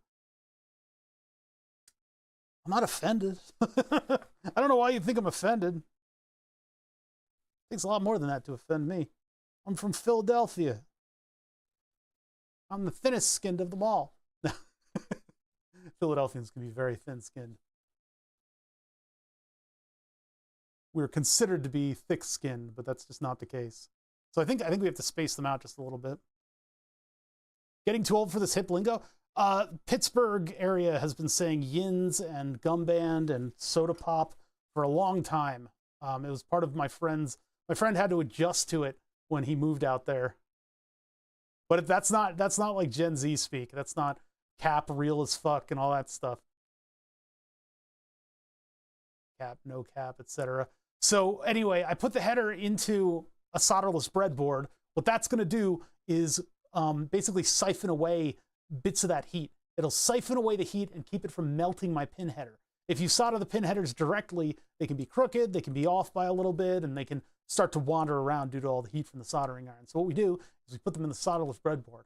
Solderless breadboard is a very old invention. It's been around for a long time, and it has had its uses over the years, but it's not going anywhere anytime soon because it's useful in so many other ways than just simply as a place to prototype your electronics. Sometimes I use it if I need like a big bus of signals, like ground when you're testing stuff on the lab, in the lab, on your dog. When you're testing stuff, sometimes you need a lot of ground connections. And so these little rows of holes are a great place to just drop a bunch of pins and have everything be connected to everything else. Put the cap back on. It's going to dry out. FR. Is a gum band just a stick of gum? It's a rubber band, yes. All right, so and yins is just like all use. You know, in Philly, you'd say, hey, all use guys. That's essentially, hey, yins. It's the same thing. Pop is, of course, sody pop. All right. So this is an SO, what, 16 breakout board. This was a fraction of the $9 that I spent on the whole kit. And the whole kit comes with all kinds of different breakouts, including but not limited to the most useless breakout. Hold on, I gotta open, this thing is like, why is it so difficult to open this thing? Who made, oh, I'm gonna be so glad to, ugh, fuck this latch, I'm throwing it over there. Okay, so the most useless one in the world, which is this one. It's so goddamn thick too. It's like a really thick PCB. These are the ones that you're gonna find in like every drawer.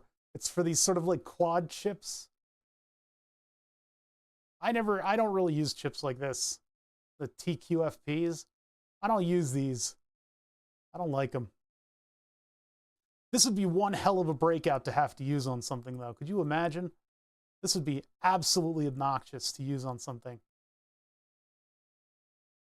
God, why would you torture yourself like this? West Coast soda, middle pop, East soda pop. I mean, we generally just call it soda here. I say, I want to go get a hoagie and a soda. Give me one of them cheesesteak hoagies. Oh, God. If you go just a little bit outside of Philadelphia, the actual quality of the cheesesteak drops very sharply because you get out of the range of the Amoroso roll. It's very easy to make the inside of the cheesesteak. It's just the particular roll is very important. It has to have kind of a papery crust and be a very soft roll. Now, you can get that right. There's a lot of ways to get it right, but a lot of people get it very, very wrong. So as you start leaving Philadelphia, there's a sharp drop-off of quality that eventually tapers back up to being decent cheesesteaks. But when you get to like DC, you get something called a cheesesteak hoagie, which is where they put lettuce and all this other stuff that gets warm and shouldn't be warm on the cheesesteak. You get like lettuce and tomato on your cheesesteak. And it's like by the time you actually end up eating it, you have warm lettuce and warm tomato on a cheesesteak. Cheesesteaks from here suck compared to Philly. Yeah, it's the thing. It's the roll. There's a place in Japan that does authentic cheesesteaks, and it actually imports Amoroso yeast and flour mixture. So the Amoroso premixes this thing and sends it out to them where they do the you know, they mix it up and it rises and they can do the what is it, the steam cooking. Hold on, I dropped the solder braid. God, I don't know if these shoes are going to work out if I don't loosen up soon. Pepper Jack's franchise is good meat, enough to salt. Oh, enough salt to put you at risk of an aneurysm, but bad bread. Ah, that sucks. Otherwise, it's just a shredded beef sandwich. You take that back. It's called a cheesesteak. It is. It's just shredded beef. All right, so let's get to soldering this thing. So I have this tiny solder, although I don't think that's totally necessary, but the tiny solder is good for surface mount stuff. The only problem that I have with the tiny solder is that the spool itself is so heavy that when I go to pull the solder from the spool, it can actually break. So the solder that I used most of all, and the one that I had throughout the years, is Kester, and it is a 60-40 mix. 60-40 mix. So it's SN60 PB40, 60 silver, 40 lead, rosin core. The rosin core helps so that you don't have to be adding flux to absolutely everything. And they come in 1 pound spools. But I like my Kester. It's the stuff that I used at the FBI, and it's the stuff that I use while streaming and doing my own thing. So, and then in addition to that, in order to desolder stuff, I use desoldering braid, and I use Chemtronics. So solder wick, rosin SD, Chemtronics. 10 foot, 3 meters, 8410. This stuff always just works. It may be more expensive, and it is. It's actually quite expensive. But it always works. There's never any cursing at it. I never say, this desoldering braid never works right. I never say that because it just works. Lester. Lester Holt, why is he soldering for you? Anyway, so this is slightly thinner solder than the stuff I normally use. It's more for surface mount stuff, but I'm just going to suffer through it. And yeah, when soldering pins like this, what you want to do is you want to apply your iron at an angle. Now, my tip is a little bit of a wedge. It kind of tapers in a little bit. And it's got that big flat spot on the bottom. So what I try to do is get that big flat spot to be in contact with the pad. And so you want to push down, but not hard. You just kind of rest it against there with its own weight. And I rest it against sort of as much of the stuff as I can, and then try to get the solder to actually flow into the pin. And you can see here that I'm having a little bit of trouble with that. Now, keep in mind, the view that I have of what I'm doing is the exact same view that you guys have of what I'm doing. I am looking at this on a monitor that's up on a shelf. So my back is straight, and I'm able to sit comfortably in this stool until my legs fall asleep in these weird work boots. But when I lean the iron down on that, sometimes the metal on metal contact is not enough. Hey, what's up, Commander Kellogg's? How you doing? Been a little bit. Or has it? No, it hasn't. Anyway, I rest this thing down, just and kind of wedge it into that corner there and let it heat up that pad. But sometimes you don't get the heat transfer that you want to get. And so the trick there is, for this one time, you actually, what's up, cat or pig, whatever, you actually cheat and you force a little bit of solder under the iron. So just a little bit of solder under the iron, and that gets the whole process started. You can see there, it got the whole process started, and now I'm able to actually apply that solder to the opposite end of the pin. You don't want to put too much, you don't want to put too much solder down, but what I've basically done is forced it to release a little bit of rosin, and that little bit of rosin gives it an insulative coating, and then from there, it'll cascade, and I can cover the rest with solder. You want it to look like it's just emerging out of a body of water. Basically, it's what's called wet. I think W-H-E-T. You're wetting. And so the solder will naturally cover everything that it can coat. And you want it to look like, you don't want it to look bulbous. And you want to make sure that both the pad and the pin are completely, not completely immersed, but that they have solder flowing on their outer surface. And if you really want to be a stickler about these, you kind of want to hold heat there for a little bit because it needs to get down through the via. It doesn't necessarily need to get down through the via on this one because this is plated through. So, and all the electrical connections on this top piece anyway. But yeah, easy as it does. You just be as robotic as you can with this stuff. Cheating a little bit by adding solder right next to the iron so that you can kind of force the process to go forward. And everybody gets a nice little amount of solder. Oh, there was the Z axis, the vertical space is messing with us. This curved straight down. So another thing you want to watch out is that your soldering iron remains clean. This is a very heavily temperature controlled solder, but I can poke this thing into what I use, which is a dry brass sponge. And you just poke it into that a little bit. Now on the thinner tips, that dry brass sponge is actually going to harm the tip.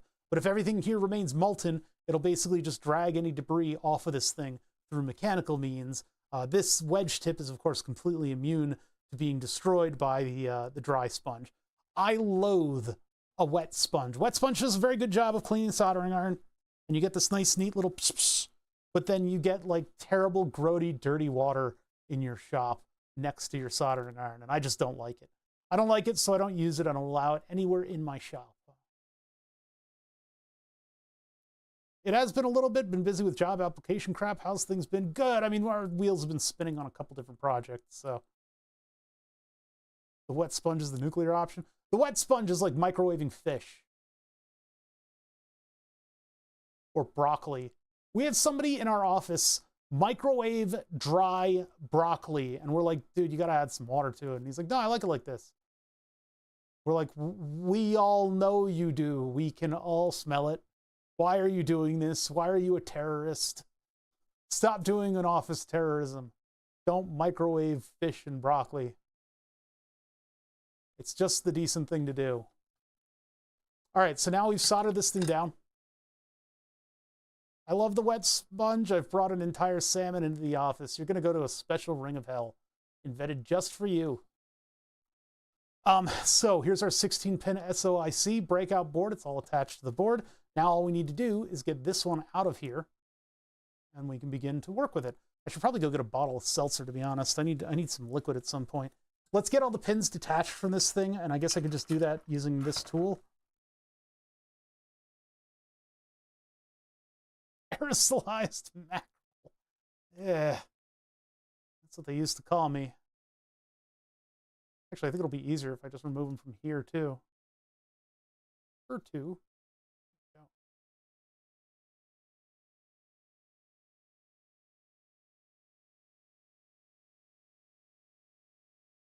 Just undoing, this is all the work that we did yesterday, and I'm undoing it in a fraction of a second. Horrible.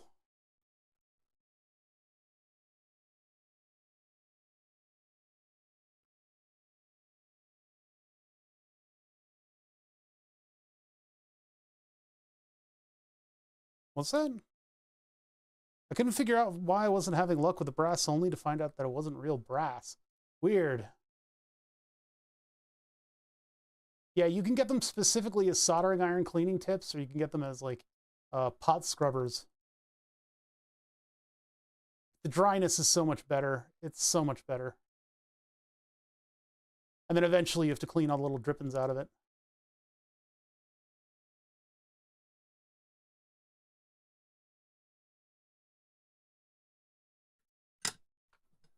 So yeah, what I'm trying to do is just drag away all of the little things here. Let me get a... Get that ready to go.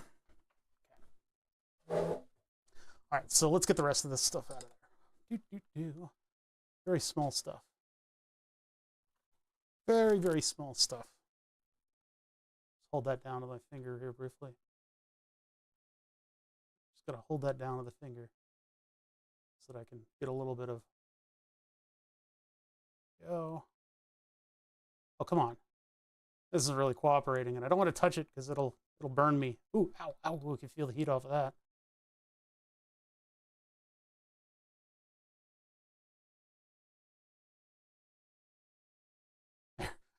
I feel like I almost bent some of those pins. Where are my tweezers? They're there. So there's super glue holding this thing down, and I don't want to waste this chip because these are fairly more rare chips. Oh, is that all bent up? No, that's still there. It's still intact.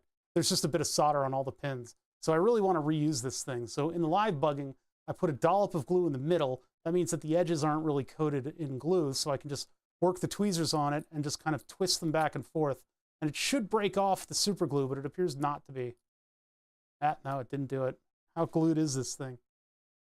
And maybe I can apply heat and then that'll let go. Why is it hurting you? This is refurbishing. You guys can act better than this, but we're not doing anything out of the norm.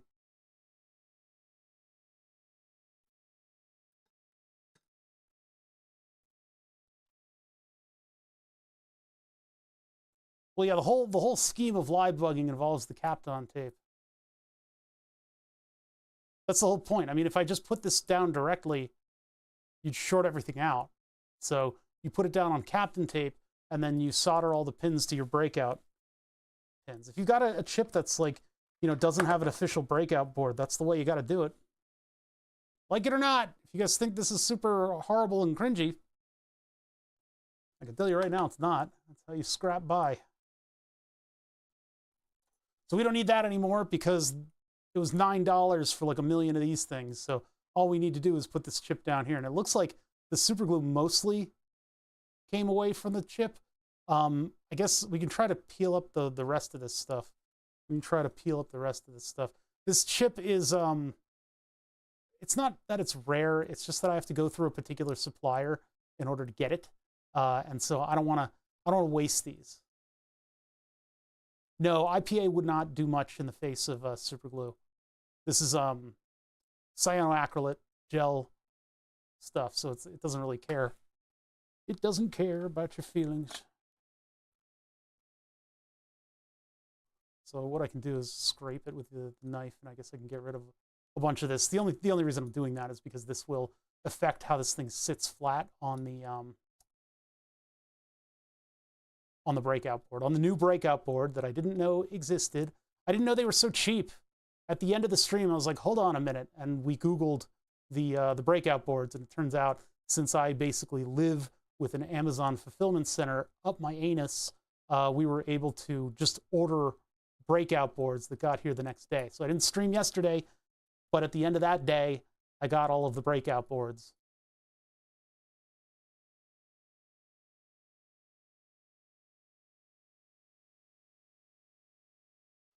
Adafruit has a lot of breakout boards. Adafruit is generally pretty expensive, though, because they insist on being located in New York City, which I guess is a good enough location, but it means that there's like a little bit of extra money on everything that they do. Plus, Adafruit parts are actually available at DigiKey now. But I have Amazon Prime, so I basically get to set in motion a Rube Goldberg machine of human suffering every time I want to order something. It means also that I'm able to get stuff very quickly in the mail, so that we can remain on our toes. That was my fleshy finger caught the knife just then. I don't think I perforated myself, but I was definitely in danger of it. So what I'm doing here is I'm just breaking the glue. Just breaking the glue, and then it kind of gives up its hold on whatever it's attached to. The cyanoacrylate gel doesn't really stick to this stuff incredibly well. And it doesn't like heat.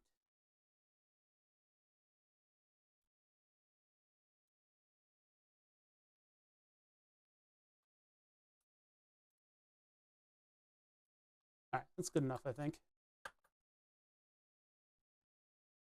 Yeah, I don't know what's going to happen with all that. It's not going to be good.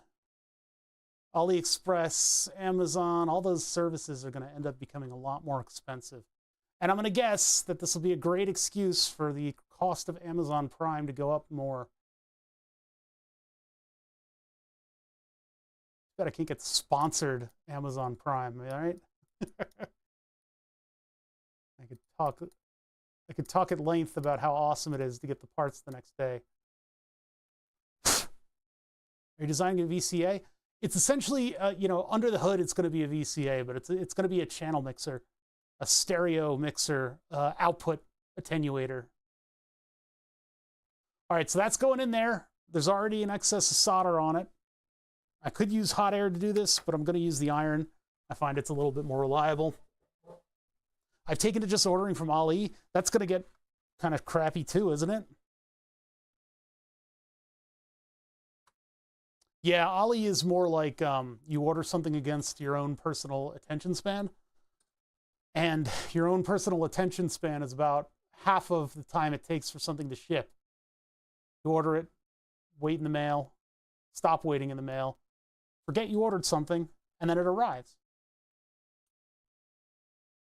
For me, Amazon Prime has been a way to just keep stream going, because we'll stream on Tuesdays, and then, you see I'm just sticking my finger into the tweezers in order to spread them out and give me the ability to grab this thing from the top and the bottom. But yeah, AliExpress, generally when I'm backed against the wall, I'll order from Ali, and then you get the part exactly after you've forgotten what project you were going to be putting that part to. But with Amazon, I order kits of parts, and those kits of parts arrive in pretty decent time. They arrive fast enough. Yeah, you're well into a totally different project by the time it arrives. This is still off by a little bit, isn't it? Try and move it over just a little. It looks like they left enough room on these pins to properly solder, though, which is nice. I don't always do that. Especially in some of the parts that I use where they're like the minimum space for pads. I've taken to order anything from AliExpress that's cheap and I think I might use, which probably isn't great for the environment. Well, I mean, do it now while you can. I don't know what the landscape's going to look like soon, but it's not looking like it's going to be too good. Google searches for tariffs and how they affect the economy are on the rise. As of 2 days ago, which is just so wonderful and not completely depressing. I think I need to add a little bit of flux to this, because if I'm not introducing the solder in there, I'm not introducing flux. So I'm going to take the tacky flux, which comes in just a little syringe. You can put whatever tip you want on the lure lock, and then they sell kits of blunt syringe tips that you can then put on the lure lock of the syringe of flux, and Bob's your uncle, you're in complete control of what's going on. And then if you get a dog while you have your tacky flux out on the board, out on the table, dog hair will find its way to the tip of the tacky flux syringe. Yeah, buy. I don't have a lot that I need to buy. I think I have all the tech that I would need for a little while. But, man, oh man. So with that added flux, the excess of solder that's already on the pins works out perfectly for just getting down onto the pads. I do not like the smell of tacky flux. It's got a nutty smell to it, but it's also chemicals. But you got to crack a few eggs to make an omelet. And I have a fan blowing on my back at all times when I'm doing this kind of work. So we have mitigated fumes. I love this. People that come in here and think they're the first person ever to think about that. They say, I know about this stuff and I have to assert myself somehow. So I'm going to go after the streamer about safety protocols. I'm sure they'll love it. And then everybody will start clapping and saying how I'm so smart.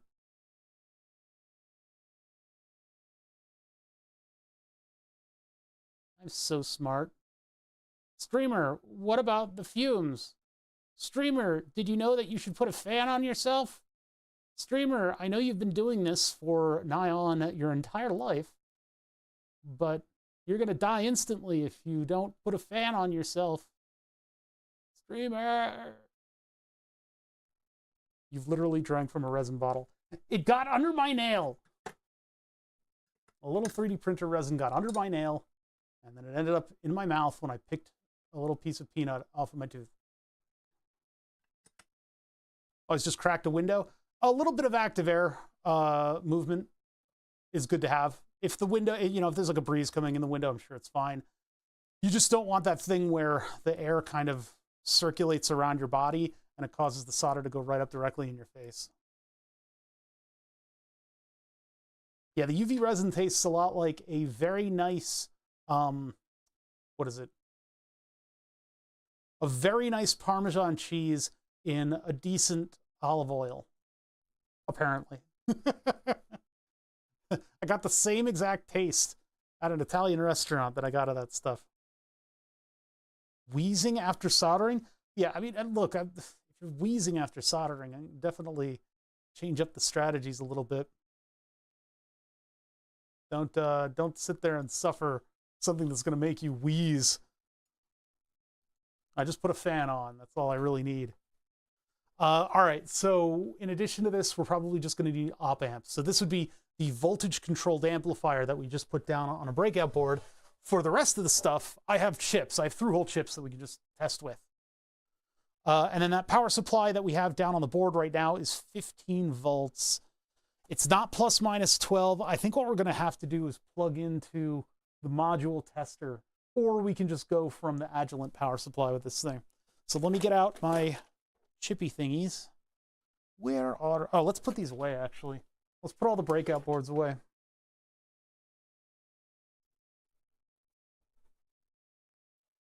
I made a fume extractor out of an old air mattress pump. Hey, whatever gets you there. The ones you got to be wary of are the fume extractors that are a computer fan that is just simply hooked up to some open cell carbon activated foam, because the open cell carbon activated foam just lets everything through. There's no filtration at all going on there. It has the look of an actual fume extractor, but it does not have the function of one. I don't think these are going to get categorized exactly. I think they're just going to get dumped into different bins. But yeah, those computer fan ones are very deceptive. They're not actually filtering much air at all. And the only reason people think they work is because they dissipate the smoke. Which again, is not that useful. Holy crap, these are some weird form factors in this thing. Okay, that one dropped. I'm never going to get it again. It'll just stay on the floor. These are like slightly thicker versions of the other one. They one pin space wider. And they got a different one on the back, too.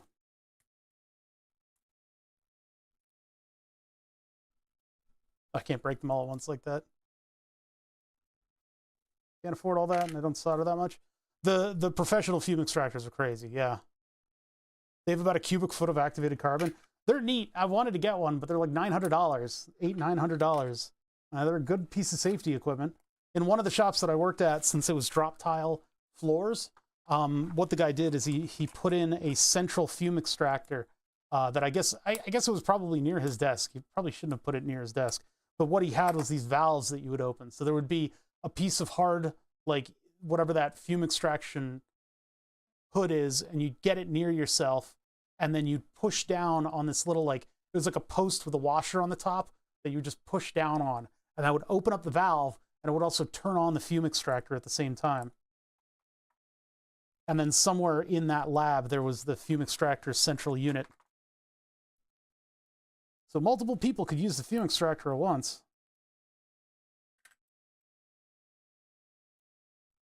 The central, yeah.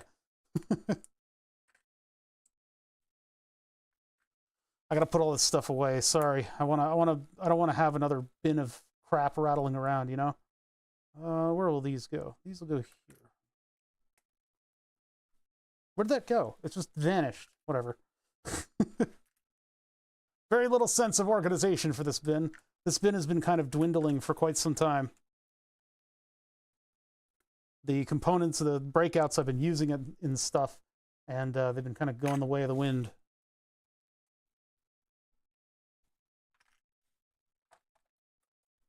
But this kit was $9. Comes with a lot of these things. Happy Catterday, yeah.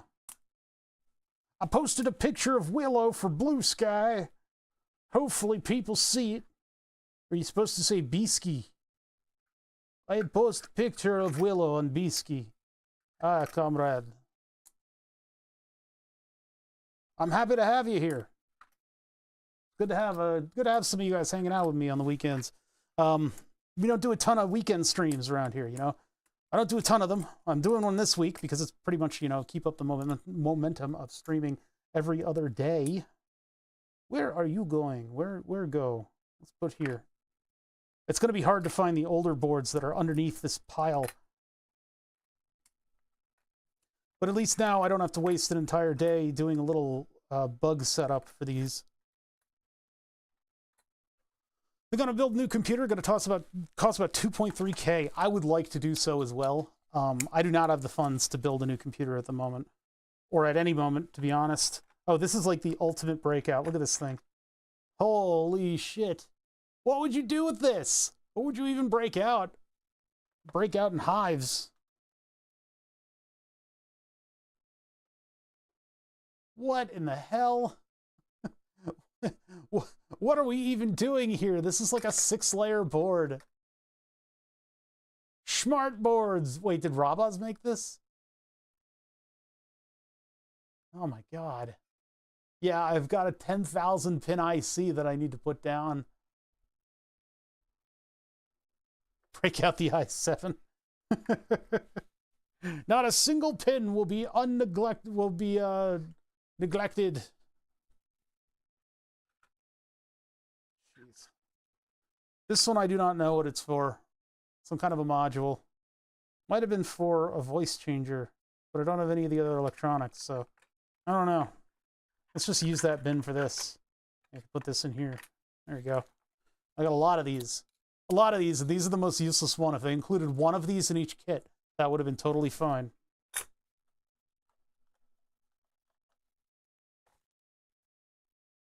Yeah, well, look, it might look cool, but I don't know what the hell I'd even do with it.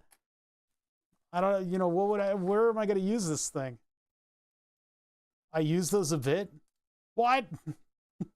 What would you possibly be doing with them? How could you possibly? It's like, I got to hook up some RAM. But not even, well, actually, RAM is kind of like this. It is kind of that big. 100-pin quad flat packs. That's what this one's for. Ridiculous. All right, well, anyway, that kit gives me a little bit more capability. I haven't taken out the recycling lately. It's a giant pile on the side of the room.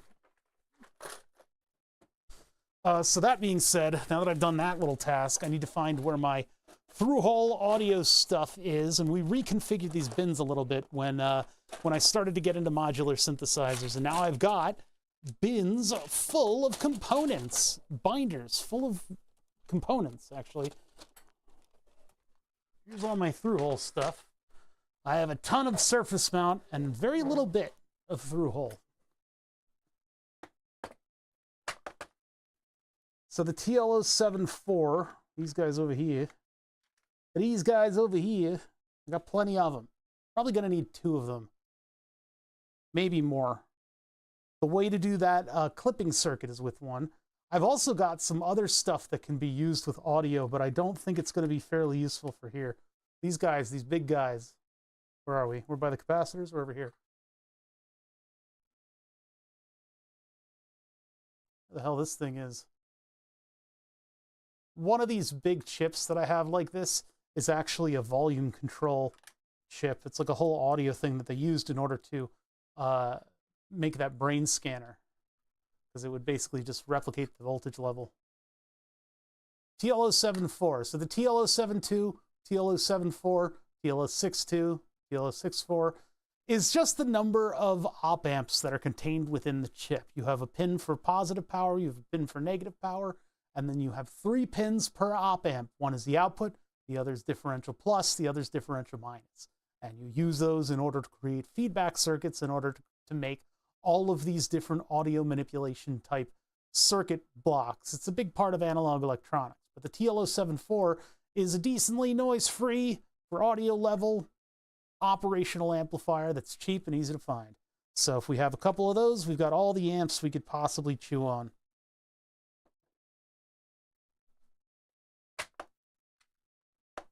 Put those back in the wrong bin. Whoops. Did a bit of research on the Intel i7 14K and supposedly shoddy quality due to a design flaw in how they use voltage. That's a weird one.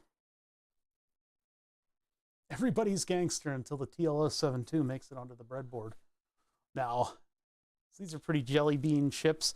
Now, one thing is necessary when working with through-hole chips. It looks like, yeah, we still got to do it to this one. So the through-hole chips are wide to begin with. They're a little bit wide. They come in kind of a, you know, the way like wrestlers walk down a hallway where they've got their arms all spread out because they're supposed to, I guess they can't put their arms down by their side because their pecs are too big or something. Or at least they like acting like that. That's kind of what the chips are like when you first get them. They're kind of bowed outward a little bit. What you want to do is you want to very carefully bend all those pins in the same manner. So the way I do it is by putting the chip down horizontally onto the table, and I pinch it from either end, and then I just kind of roll it forward just a little bit. And you got to kind of get a feel for that rolling action, bending the pins back in place. There's a couple different devices that'll actually do this for you as well. But again, we don't need to bring plastic into this transaction. And if you really, really feel like it, I guess you could get you can 3D print something that'll help you do that. But there's all kinds of like those pin extractors that have, they're able to like pull something out. They sometimes also have things to help you bend those back in. But, you know, if you're in a bind, if you're in the middle of a firefight and there's no electronics shop around you, you can just do that rolling method and just be very careful not to let it fall completely forward. It kind of hurts my fingers a little bit. But yeah, so put those things down there, and now we have 8 op amps down on the board. I'm going to move this one away a little bit. So this is all the op amps that I could possibly stomach, and we got to figure out how to hook them up to one another. So now it's on us to figure out what a mixer circuit's going to look like. It's weird though, because this op amp, the one that we're going to use in order to do the audio amplification or de-amplification, I'll just call it all amplification at this point. The one that we're going to use in order to do the audio amplification requires a differential. I don't know if we're going to make the differential later or what. I don't think we're going to make the differential right away.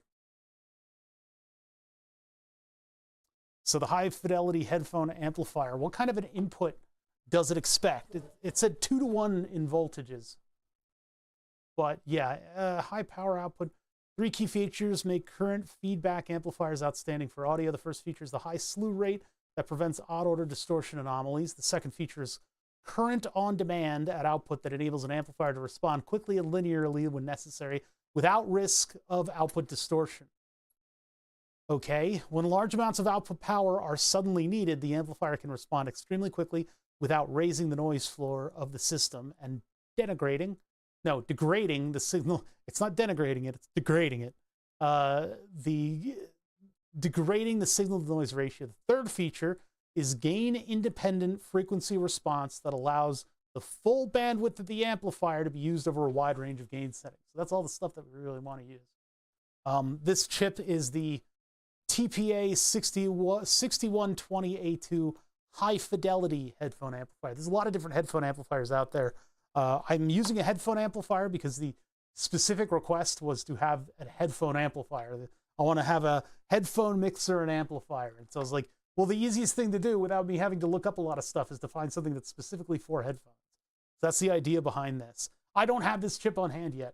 I will have to get that chip on hand in order to properly, wedge into becoming a weird bearded YouTuber that makes audio stuff. Welcome to the electronics osphere. I'm not British, but I did spontaneously grow a big beard and start talking in an accent in order to do electronics. I don't know what it is about electronics that convert you into being a Brit, but it'll happen. It happened to me. It'll happen to you. You're going to start talking with the adenoids. A big weird beard is going to sprout from your chin, regardless of gender or identities or whatever. You start going bald. Oh, yes, very good. That's how you're going to start talking if you get into electronics. Don't be like me. You weirdo that makes sound things. Yeah. It'll happen to you. It's happening to me. My closet is full of plaid shirts. I'm starting to contemplate wearing suspenders. All right, so I need to figure out what signal goes into this thing in order to get the proper signal out of this thing.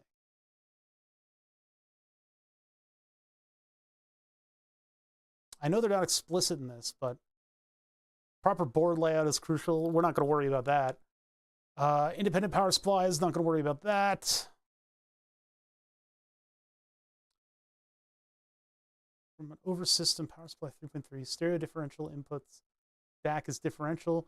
Be transparent to the user. DAC signal noise ratio, THDN performance all the way to the headphone. What is that? Oh, this is design requirements for this thing. For optimal performance, the TPA 6102A2 is configured for use with differential input stereo use and a gain of 1 volt per volt. That's an entire volt per your volt. Wow, amazing. The TPA blah, blah, blah, requires a bipolar power supply to drive a ground-centered output. That's kind of what we need anyway. That's what we have. The application employs a DC-DC converter that generates plus minus 5 volts from a single 3.3 volt supply. What are the input requirements here? Can we bump that up to 12? Yes, we can. Max is plus minus 15, so we will be powering this thing off of plus minus 12, which is perfect. Our whole system is now plus minus 12, and we don't need to have anything to do with 5 volts. We can just put 12 volts to all the op amps, and that keeps our system homogeneous from start to finish. Where were we? We're way down here in this sort of like design. So, oh, this is a different application. We were on the 5 volt application, which is kind of what I want to look at.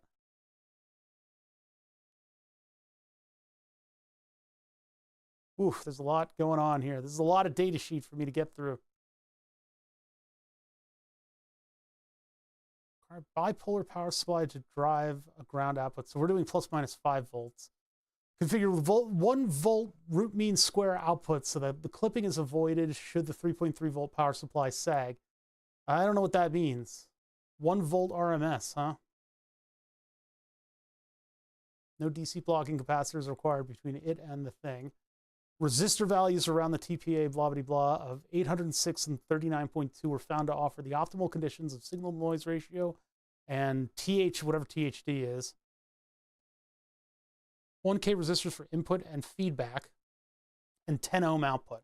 So this is, they started with 1 kilo ohm and then a 10 ohm output resistance. Feedback resistance was lowered to increase the amount of current in the feedback network. The output resistance increased. So they're doing like an entire signal to noise analysis going on here. Total harmonic distortion. Yeah, RMS is definitely root mean square because they're talking about AC. Total harmonic distortion is not one that I knew. Low voltage application. Note the 0.1 X74 placed at the supply pin. Using solution makes TPA transparent in the circuit, even into a low impedance 320 ohm load. The remaining steps are the same as described as resistor values. So, I mean, yeah, there's a whole procedure for figuring out what the resistor values are, I guess. But in, oh wait, no, we're up here. But in this circuit, they chose 806 ohms, 39.2. Where were the 8? Those are also 806. Wait, but then where's the other one? Coming out of this thing, we go through a little filter here. 1,000 PF and 402 ohms. That's interesting. Right in, left in, 806 ohms there, and then 39.2. But where they were talking about using, so it started at 1K and then they moved them back. Maybe we're not talking about this circuit.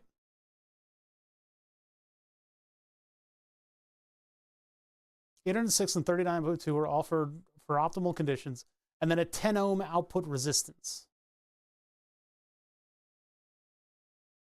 Where's that 10 ohm? Weird. There it is, 10K on the button.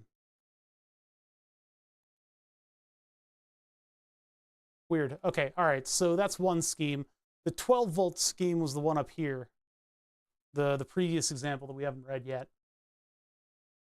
So under the 12 volt circuit, they've got a feedback resistor on the actual thing of 1K, and then they have a 1K input, so that would be a 1-to-1. And then here we have, this is actually a frequency filter, but it's coming off of a differential circuit. So I think we need to Google around and find a mixer circuit now that we can build here. So op amp mixer circuit.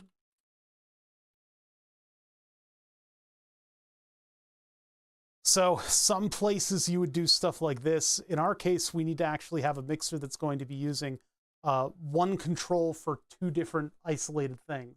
So that's where the voltage controlled amplifier comes into play here. So if I do op amp audio mixer circuit. So a lot of things want you to be mixing stuff directly going into the op amp. And I mean, I guess I can probably do that. I don't know though. But when you unplug it, I guess it's going to either go to float or ground. And the easiest thing to do for the gains is to put it through the potentiometers. But since we're stereo, we can't quite do that. The scheme that we did, this is in the way, was on MS Paint. MS Paint. So the thought was we'd have a voltage signal that would go into two places. And I guess we should probably figure that out. I should probably get plugs down. We can get a plus minus 10 volt signal, and then I can put it through the VA, whatever, the voltage controlled amplifier, and we can see what kind of a signal comes out on the other end. And do we need a buffer here? I don't know if we do. And then these would have to be more voltage controlled amplifiers. So actually, there's 4 voltage controlled amplifiers. I'm going to need about 6. So let's get another one of these. We need to make another one of these breakouts. This is going to be a lot of amplifiers in this thing. And then I've got to figure out how to fit them all into the smallest circuit board known to man. I don't know if I have the means to do signal noise stuff. like signal to noise testing. Delicious RMS voltages. Oh, that means I have to go get the breakouts again. Sorry, we got to do another one of these little things. Welcome to my stream where I just solder stuff onto breadboards or onto breakout boards. I don't gotta be here. I don't need your approval. 16 pin. There we go. That's another one right there. It's a good thing that I bought these little boards because it would have been a lot of soldering to do it in my live bugging method. Quiet Saturday, huh? Why do I have a notification on Twitch? What happened?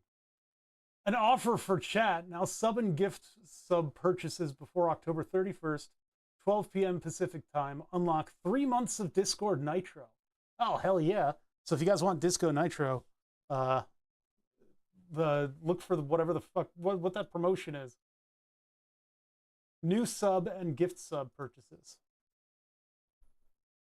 I learn stuff every time I pop in. Thank you for the streams. Hey, I appreciate you having some layer of interactivity on our stream. It really goes a long way, you know, because I know you're doing my thing, and sometimes you don't get a lot of recognition. No, it's fine. Yeah, no, I really appreciate you guys hanging out with me. If you got nothing better to do on the weekend, because I don't. I'm sitting here streaming. Yes, perfect. That was the perfect number of pins. We did not, all the ones that we ruined earlier were not wasted. They were not wasted. I don't like how this thing is going to require me to have so many of these voltage controlled amplifier chips. I don't like using 2 of them. If there was one that had like 2, maybe I could use 3 of the chips, but we need 2 of the same chip of this voltage controlled amplifier chip because we have so many things to independently control. Got to touch up the solder on that pin right there. Let's do that quickly. There we go. That's what I meant to say. Yeah, we just had my aunt here for a couple days, and she's a lot to handle. She's not bad, you know, love her to death, but just a lot of stuff going on here. Things are a little bit calmer now. We're starting to settle into winter and the inevitable whatever the hell is going to happen politically in America. So I can get more projects done.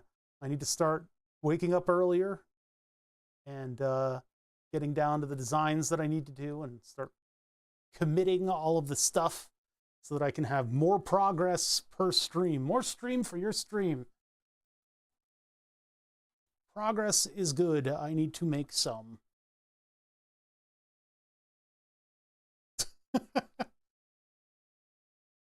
The Saturday morning bother.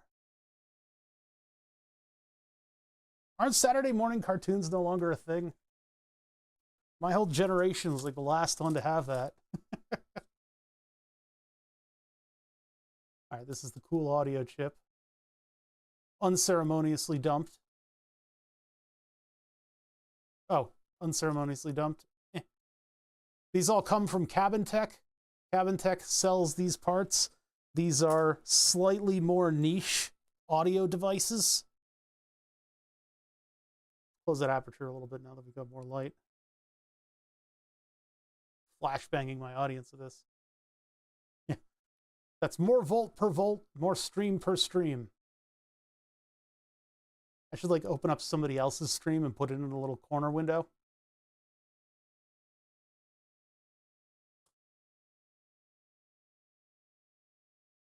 Spread this thing out a little bit. Grab it. We can slide it into place where our anchor pin will hold.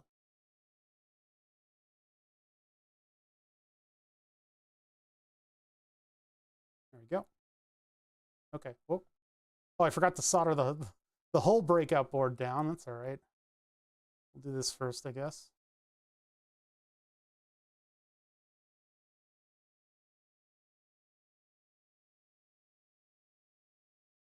I just realized that once again I've abandoned my Fallout 4 playthrough, like in the middle of it. I guess the plot in Fallout 4 is not that great. So it's not that sad that I abandoned it, but I did abandon it. I got too into the building. And I installed a whole bunch of mods to help me with that. But what I really need to look into was a mod that's now been almost completely discontinued. And it was a mod where people would actually like live in the settlements instead of just occupying. That didn't solder down at all. What's going on here?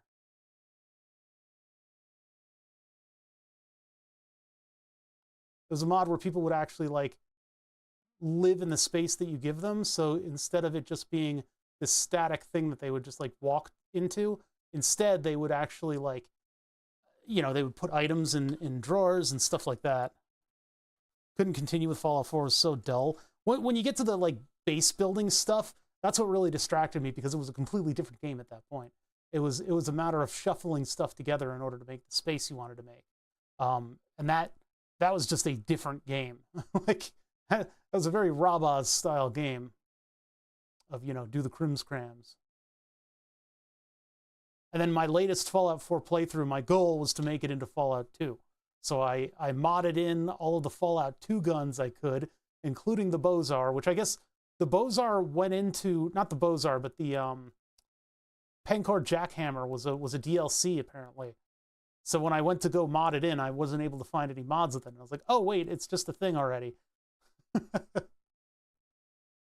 Which is funny because I don't think they ever actually made the Pancor Jackhammer. It was just a prototype that made it into some California movie armory. And they put it in all these movies because it looks like the gun of the future.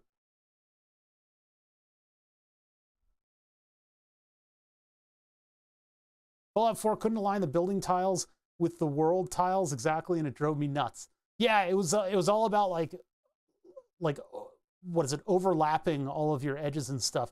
There are mods that add a grid system to it and kind of help you out with that, because it was so annoying to have to do like mid walls and like walls that would change the elevation of your wall, because nothing was flat unless you were building at the movie theater. Nothing was flat, and so part of the whole mechanic of it was, how do I put a wall around this space? And really what you should be doing is moving away from putting walls around your spaces. You should just put occasional turrets around your spaces to make them open.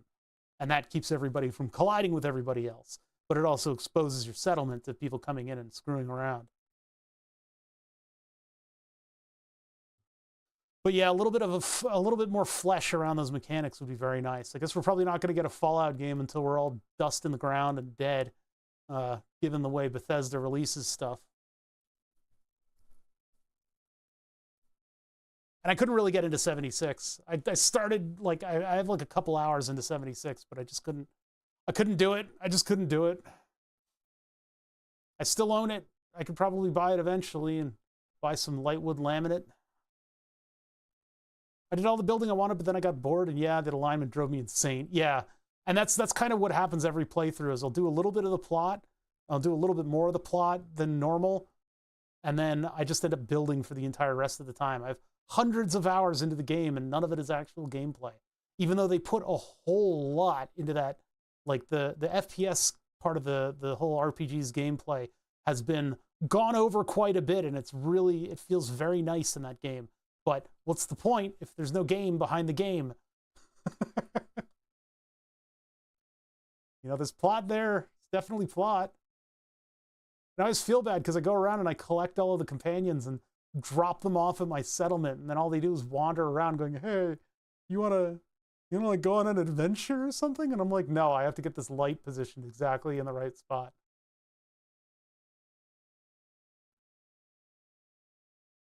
No, I don't want to adventure with you, but thanks for hanging around and being bored.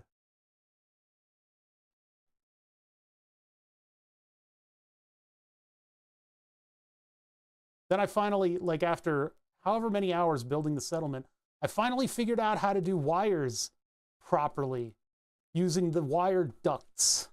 And apparently you don't have to clip a wire through a door in order to make a switch that opens either side. There's parts that automatically clip into the building for you and let you do wire ducts on the floors and ceilings. And at that point, I had already built the clipped in wire method for everything. And I was like, you know what? I don't need this.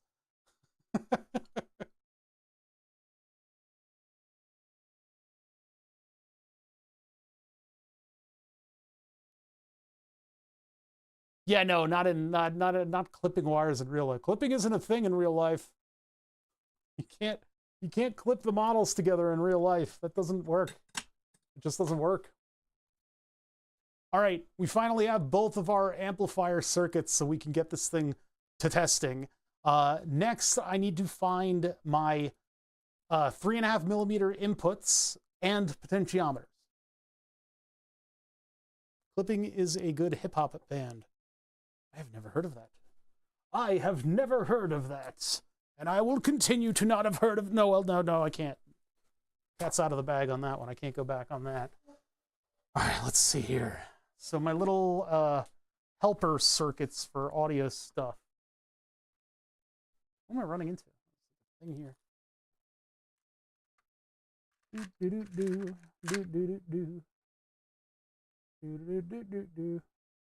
Not there. I had, oh, they're plugged into this board. Here we go. There we go. Got these and then these. I don't think we'll be pulling the LEDs into this one. So a buddy of mine has requested a 2 Eurorack unit module, which is a, boy is that a chore in and of itself, just fitting like large amounts of functionality into a 10 millimeter by 100 millimeter PCB that is already completely taken up by knobs and jacks. What he wants is a left-right input from his Eurorack and an output for headphones. So 2 channels of left and right into a singular TRRS Donkey Kong that will have volume control via 3 knobs. So the input amplification, the input amplitude of both left and right simultaneously, and he wants left and right normalization. I don't know how I can do that without it being digital. So I think what it's going to be is like a potentiometer on the back of the board that'll adjust the balance between left and right. And then you're down to balance the whole thing using 1 knob on the front. And then the output also needs to be separately attenuatable. So if your headphones are too loud, you turn your headphones down. It doesn't affect your mix.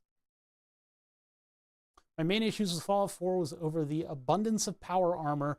Yeah, that I never needed to interact with many of the game mechanics like crafting. The thing about the power armor is like, it should have been late game. And by all means, they have every right to have you at the beginning of the game have a ball, just playing, playing with that power armor, because they made it feel like power armor.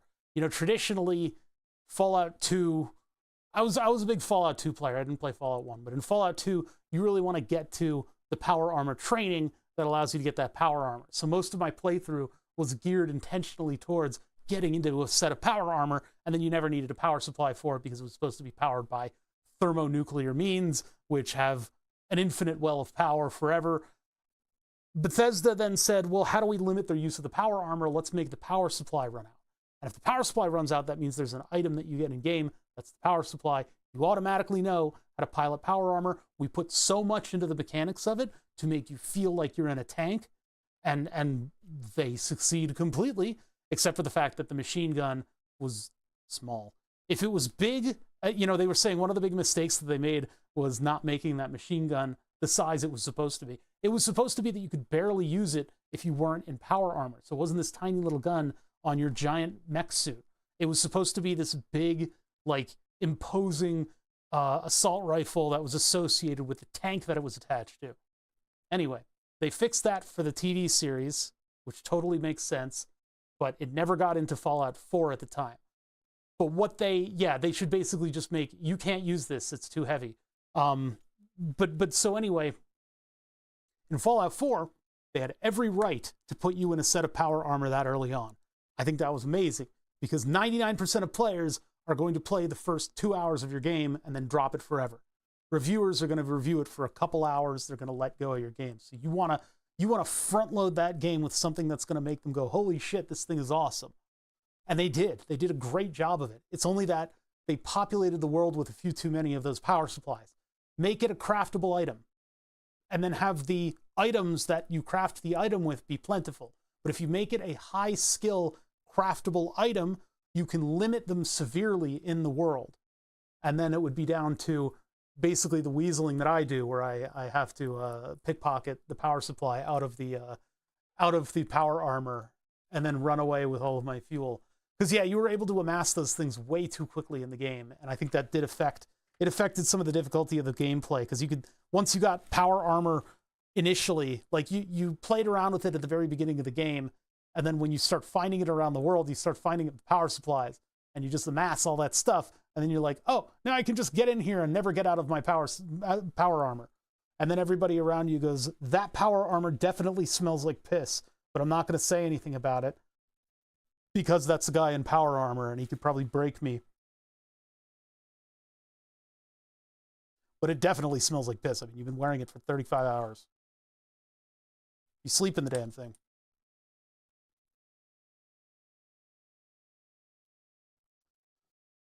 Is this going to be too small for me to... Yeah, I think it is. We got to do at least like a 2-row board, which I have over here. Oh, and this one's already set up with the differential power supply. So I set this up so that the pluses and the minuses are on the edges here. What are the SOIC modules? So the these guys, the two modules, and you're right to call them modules, although they are just breakout boards. The breakout boards are voltage controlled amplifiers. The specific chip is the V. I totally have I memorized this.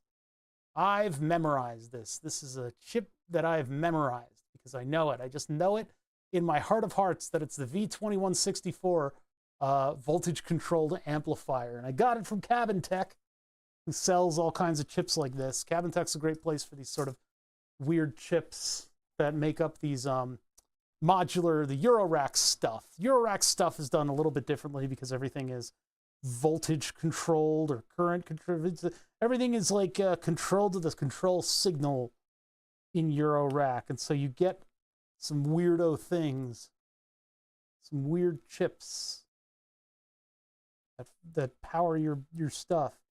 And since everything is using audio, it's actually much easier for audio if you are doing plus minus voltages. So you got plus minus 12 on the board. And so everything is plus minus 10 volts. I've memorized it so much that I can only remember that I've memorized it. I only know enough to know that I know enough of knowing.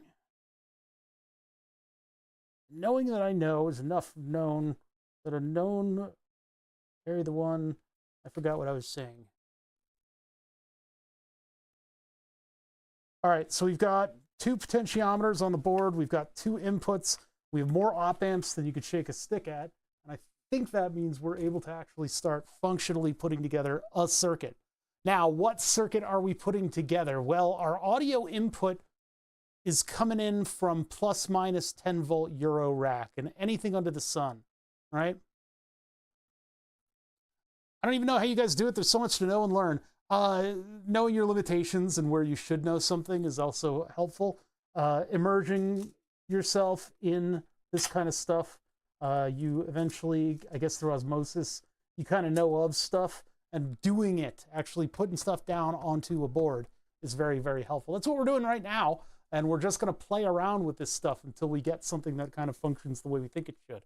So this is a mutable instrument circuit. This is not creating a differential voltage like we need for this headphone amplifier. So I need to look up some stuff about how to do that. First and foremost, though, I actually want to work with the V2164s. So the V2164, we need to look up the data sheet for that chip. So Cool Audio, V2164. Now, this is by Cool Audio, which obviously you guys know they are a very professional, very well-known, very known and popular chip maker. So obviously their data sheet's going to be the most professional one we've ever seen in our entire lives. It's a photocopy. I mean, this looks relatively professional. It looks like they've done a pretty decent job at it, but we're not necessarily going to get all of the exact stuff that we think we should get out of a normal data sheet, because this is just some dude. Oh, really? Did Burr Brown buy them, and then Burr Brown was bought by TI? The sort of cannibalistic nature and sort of the hedonistic orgy of buying and selling companies that the techs all are is hard to keep track of. Every now and then stuff changes ownership, and you get like a logo above a logo above it. It's like a big totem pole of logos that make it up. Same thing happens with the game industry. Everything is being bought and sold constantly in sort of this screaming, gyrating mass of companies. And so you don't really know where things left off when you check in on them. Compare Cool Audio to Burr Brown. Burr Brown Legacy Tech still is the best, at least in the DAC space. Oh man, I have no idea about any of that. I mean, Cool Audio, I don't know anything about Cool Audio. I know it's just some place that makes the chip. 4 independent voltage-controlled amplifiers. And the reason that we're going with voltage-controlled amplifiers is because with this mixer that we're building, we need to basically have simultaneous control over 2 different faders. And the 2 different faders are our left and our right fader. We basically just want both of those in one. There's, you know, I don't know how big mixers do it, but PCM 1704, don't we?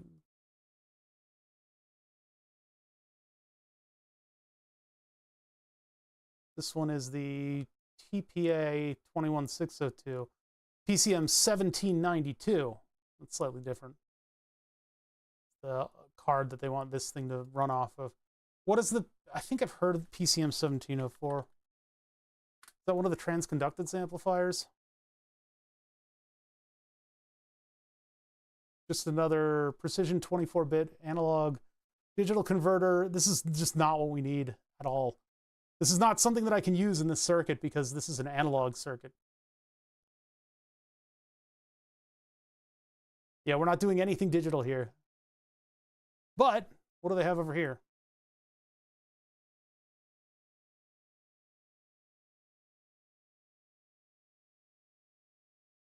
Current out. So would this be current to audio? Plus minus 15. Just flashy parts, I see. I think I've used one of these in one of the circuits that I built. But anyway, so yeah, what we need is some sort of differential audio that we could essentially put into something like this circuit. This would be a nice circuit to be able to build. And then somewhere along this line, I need to have volume control over both channels of the headphones. So it's 2 independent channels, and we need a singular volume control. So that's where these voltage-controlled amplifier chips come in handy. We would have an initial amplifier that would control whatever's going into our mixer, and then we would have another amplifier that's on the headphone side of things. So I need to figure out what these circuits are going to look like.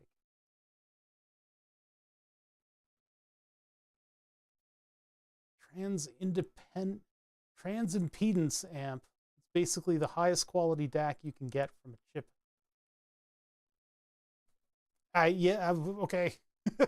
Has nothing to do with what I'm doing. I'm not doing anything with the D to A. We're not going digital on this because we just simply don't have room. We have 10 millimeter by 100 millimeter circuit board, and most of that is being taken up by the knobs. So these are both 10K. So what we're going to do is we're basically just going to have this thing pumping out a voltage. That voltage is going to go into one of the amplifiers, and we will have a circuit that puts the plus minus 10 volt signal. Well, it depends on what the chip is capable of. Let's take a look at the chip itself. Take a look at the chip itself. We don't need this anymore. I don't know what this is doing. Op-amp audio mixer circuit. Yeah, we'll keep that up, and we'll come over here.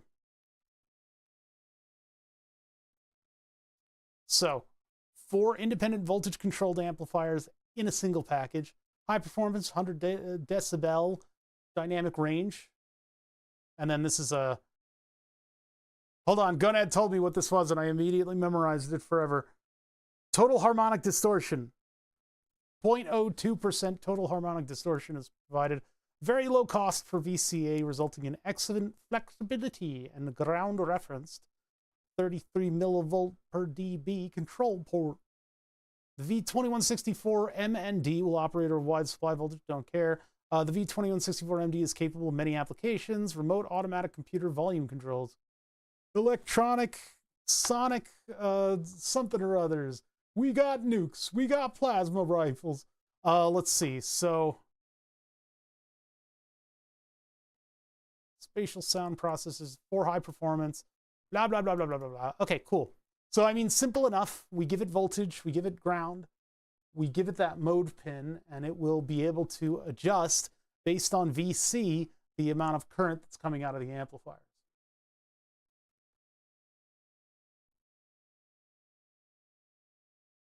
That's just pin out. Supply voltage plus minus 18. Okay, so we're still within parameters. V in, V out, VCA plus to plus minus V. So the control voltage is V minus to around V plus.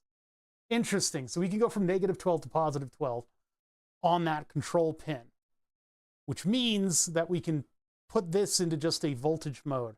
We can just make it into a voltage divider, which essentially it's a 10 kilo ohm resistor. So we're just going to connect V plus and V minus to either side of the wiper. And as the wiper goes back and forth, a smaller and smaller resistor will connect it to one end than the other, and the voltage will swing accordingly. So that should be pretty easy. So let's take a look at how we're hooking this thing up. Now over here, I have connected a whole bunch of different voltages and I labeled it. Why did I label it? Because I've blown up so many bits of electronics in this shop, it would actually curdle your milk if you knew. The milk you have sitting in front of you on your desk, that glass of milk that you're looking at right now, that milk sitting in front of you on the desk, the milk that you got, you know, a little bit ago to watch my stream, that milk, the milk that you have would curdle, knowing how many things I've blown up because I messed up one wire connecting to the power supply. Plus minus 12 volts is a 24 volt difference. So stick that in your milk and suck on it. So anyway, I've labeled these. I labeled these because I'm dumb. And I don't think any of you are immune to dumbness as I am. But yeah, so plus minus 12 is labeled here. So I basically tried to have ground and then plus or minus. Ground, plus or minus. Plus or minus, ground, ground, plus or minus.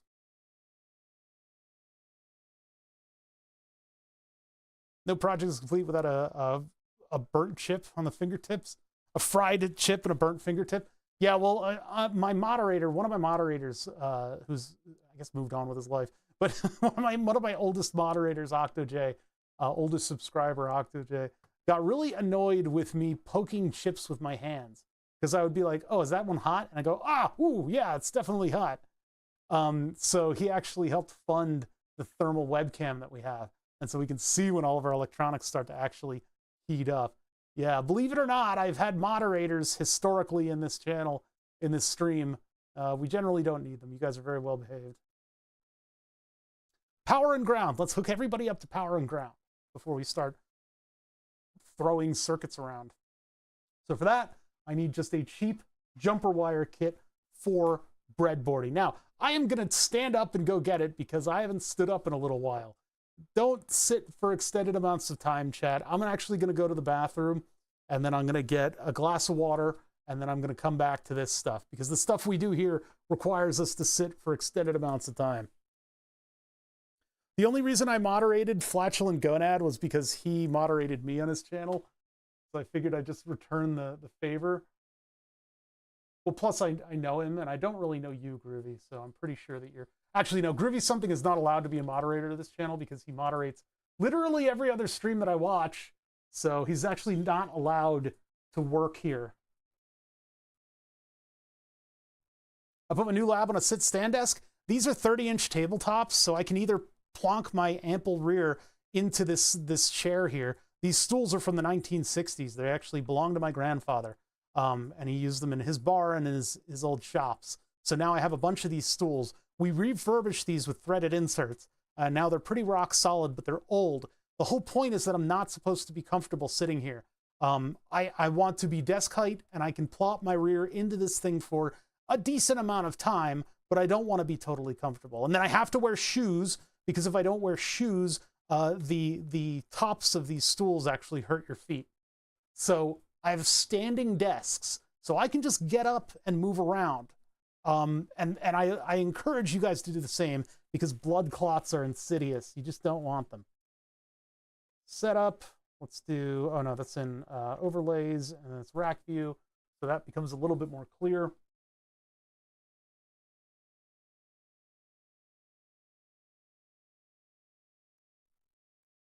I'm a man of many hammers, many, many hammers. That's some big brain stuff. Make myself slightly. My blood has been liquid for too long, and it's coming to an end. All right, I'll be right back, Chad. Let me just put up a BRB. What's my glucose level doing? Ugh, 231. I had McDonald's for lunch, and I bolused way ahead of time, which is why it's not totally obscene. Glucose levels have been pretty flat for the past couple days. Not terrible. Not good, though. There's some extended highs in there. But I haven't been going way off the wall. And I guess bolusing way ahead of time kept me from getting too hyperglycemic. Don't worry, don't worry about that battery level. That battery level is a fixed battery in the pod. All right, I'll be right back.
All right, get back to it.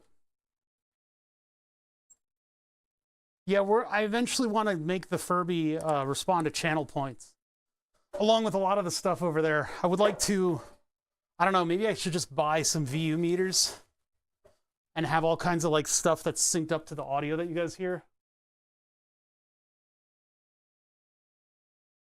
And I think I can make the computer LEDs do that as well.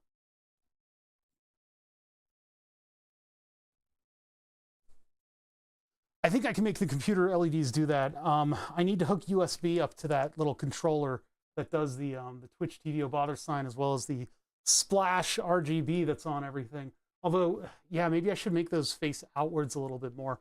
Currently, they just kind of rainbow eyes everything in the trays there.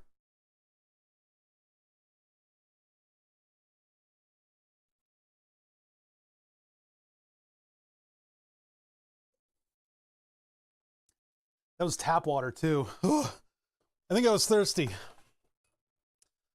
Okay. I can feel my kidneys finally expanding in my body. They're coming to life as they've never been used before. Whew.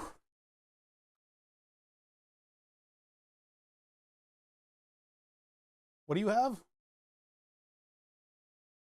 Something about mouth on fire.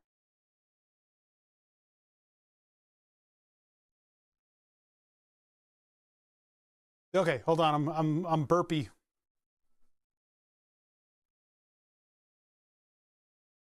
Do you get heartburn from tap water too? It depends on when I get it, because like I also take the famotidine, which keeps you from producing too much acid. Um, for some reason, the tap water here gives me heartburn. That's rough. Like I'll drink seltzer and then I'll end up burping a lot. But like if I've already got a lot of like acidic stuff in my stomach, and I ate McDonald's, so that wasn't great. It's barely food. So if I take the big swig of tap water, it might mix up with that stuff and become something that my body feels like throwing a ton of acid at. But I generally no. Well, I drink a lot of water during the day, just to try to keep everything flush, because it's very good for your kidneys. So yeah, so the Furby I would like to make into some kind of a channel point driven thing. Node-RED is going to help me do that, I think, because there's a lot of little stupid stuff that I would like to make channel point based around here. The Furby has a little bit more complexity to it, though, in that I would need to animate it actually doing stuff, because it can do its little leg thing, which will be perfect for the fart box. So when the fart box goes off, I can have it do like a little thing where it looks like it's farting, but then it's got eyes, it's got eyelids. I think the ears are also animated in some way. So at some point we'll have to rip that thing open. It'll be a horror show. And then we'll figure out how to kind of take over some of its tasks with an ESP 8266, because those things are great. And then I'll have to have a plug coming out of its ass. It could do with some pointy teeth. Pointy teeth, I could also give it little hands, but because I got a whole box. I wish I could have sent half of these to you, Gonad, because I know you'd use these. But I've got my new visual gag, which some of you have noticed. But yeah, I've got all kinds of cool things that I can do with those. I mean, I could be very expressive on stream, because you know my little tiny hands could be pointing stuff out to you guys. You know, I gotta like that. There you go, pointing stuff out to you guys, and just generally, you know.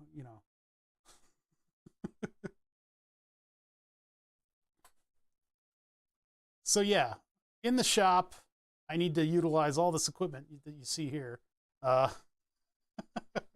Yeah, the spare hand's a good one. I need a severed finger for the times when I use the bandsaw over here and stuff, so I can throw the severed finger out for that sight gag. All right, so we need to set up like a test platform for these op amps, voltage controlled amplifiers, because those essentially, I mean, I think they're going to be the first step in the rest of this stuff. We basically are going to take our audio input signal, and as they do here, we're going to put it directly in. Now, Mutable Instruments put it through a 49.9K, that is a very specific resistor, and 510 ohm with a capacitor on it. So this is doing its little voltage divider thing. I guess it's limiting this signal 49.9 and 510, but then it's got a capacitor on it that needs to charge. So what's going on with that? Right, yeah, having a spare hand able to come into the shot and hold something down. That's a little strange. I don't know what's going on with that. If our input can be plus minus V in. Hold on one second, I'm gonna cough. Probably should have chugged that water over there, and then oh, now I taste French fries. Yeah. What is my wait, hold on, I'm gonna check into my glucose level because I haven't a little bit. That could explain why I'm feeling the way I'm feeling. Yeah, I guess it was a very subtle nudge, and then now we're back down to only being slightly hyperglycemic. Yeah, it's a low-pass filter for RF frequencies. I guess that explains 510 and then 560 picofarads, the frequencies that would be getting through here through a very weak resistance, and a very high-frequency capacitor would be RF. So we don't necessarily need this in here. 49.9K is current limiting then. And then we go into our amplifier, and the amplifier is controlled through God knows what. This is a lot going in here. We've got analog references coming in out the wazoo. We have references being compared to each other. And again, there's the same filter right here. But whatever that's doing, it's producing a control signal that you can also plug a voltage into to control it. And I guess this is how much gain that control has. And then this one would be the main control into, oh, I see, feeding all the way through there.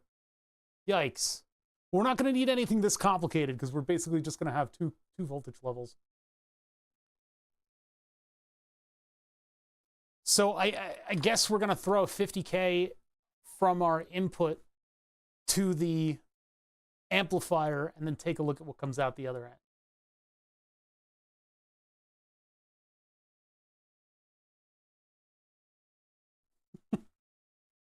Throw it at somebody and say, do you need a hand? Who do you charge with assault in that case? It's not my hand. My hand didn't hit them, officer. Jumper kits are a dime a dozen. Nowadays, if your jumper kit goes bad, you throw it out. You buy another one. Very, very wasteful, this hobby. You can cling to these things for life, though, if you really feel like it. But let's be honest. It's like $14 for a pack of 3 of these things. So it's not that big of a deal. And a pack of the wires is going to last you a while. So, breadboarding. All we need to do is hook all this stuff up to all the different stuff that it needs to be hooked up to. So this one has -12 and +12 on the 2 ends here. And that's where I'm going to be plugging one of these potentiometers to, at least for now. We're going to start at the very beginning of the circuit. So we're going to put one to -12, and we're going to put the other one to +12. And all I need to figure out is which of these mangled jumpers will actually fit. Let me get the good kit. This is the old kit. This is where all the grody wires go. Where's the one with all the nice wires? All the nice ones. To be fair, I probably should have done the power supply. Whoa, that was a big noise. The power supply refurbishing that I wanted to do today, instead of this circuit work. The circuit work is a little bit more cerebral, and it's Saturday, and I really don't want to think about anything. So the power supply stuff is very straightforward. It's just signal goes here, signal goes there. Where did that other kit go? Because this one is completely disorganized. Completely disorganized. I had another kit that's sitting over here. All right, well, I'll opt to just move forward and forget about that kit for now. I have a couple more in the drawer, but I don't want to bring them out. I keep thinking I see one of the chats move, and nothing's moving. Everything is very stationary right now. Let me put the other Twitch up on here so I get... Yeah, the only thing that's happened is Veet Nukem subbing. Thank you, Veet Nukem. All right, so I need moderate length wires that are going to get me from place to place. I think the last time I used this kit, I was using it as actual physical... Oh my God, you moved the chat so far. What the heck? Bonk. Everybody's streaming right now because I guess everybody else is bored on Saturday.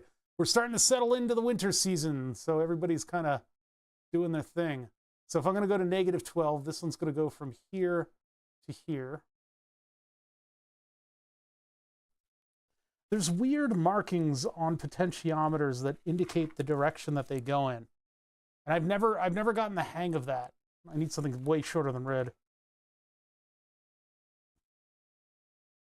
It was like the markings were like A and K or something like that. And they were to signify what direction the potentiometer is moving, I think. Like clockwise or counterclockwise. Very strange markings. Every time I look at mutable instrument circuits, I end up seeing those markings on the board. But when I try to look them up and what they mean, I never find like a concrete source. We did when we were building the thing a while back. We were building the modules. All right, so the V2164 has a particular pinout. I need to find it. I must find it.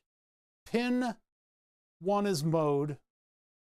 Current input 1 voltage, blah, blah, blah, blah, blah. 8 is ground. 9 is V minus and 16 is V plus. These are nicely numbered, these little breakouts. Except pin 8 and pin 9. No markings on those. I don't know why it is, though. Why would a real answer be so difficult to get? All right, so pin 9 is supposed to go to V minus, so actually it's going to be way easier if I just reverse this whole chip here. So we're going to reverse the whole chip, and now it's going to be chaos. Utter and complete chaos. The thing is, I only have ground and 12 volts up here. So I need pin 8 is ground, so I can definitely get ground just right up there, and then I can get plus and minus 12 volts on the same side over there. So it's going to be a little bit cleaner this way. So pin 8 right there, ground, double check. Gee, okay. We haven't even hooked power up to it, but by the way I've done these jumpers, all the grounds and the 12 volts are connected to all the grounds and the 12 volts. And it only took this little maneuver right here. It's actually quite smart the way that these went together. I had 2 lengths of greens, and then I did a little shimmy with one of the greens, and now they're all the right stuff. So yeah, we're all the way down here. And actually, we'll, just for fun, we're going to hook both of them up. Well, actually, no, because this one will come way later. This one will be for our output audio from the mixer. So we'll leave that one out for now. And then over here, we have a TL07-4. So I'm actually going to plug it in the same orientation as this one, even though we're going to have, actually, no, it's going to have to be the other way around, because it's going to be VDD and VCC are in the middle of the chip on this one. The op amps require their own power, but they're a lot more simple than the voltage-controlled amplifier. Let's give it a little bit of horizontal space as well. So we'll just give it a couple rows here, just an arbitrary number of rows. All right, so pin 8 is ground. Pin 8 is connected to ground. And then pin 9 is V minus. So I need a slightly longer jumper. A longer jumper. And this is going to V minus. So I think the red wire might do. Because minus is here. In my particular breadboard spread. You may think that that's plus 12, but you would be wrong. It's, oh, it is plus 12. Wait a minute. Wait just a minute. I actually want to go to the row far above it. Well, plus 12 needs to go to V plus, which is pin 16. So let's jump over to here.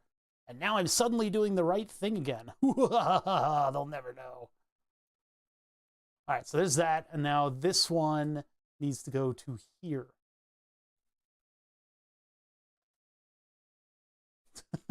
Up there in Balmer.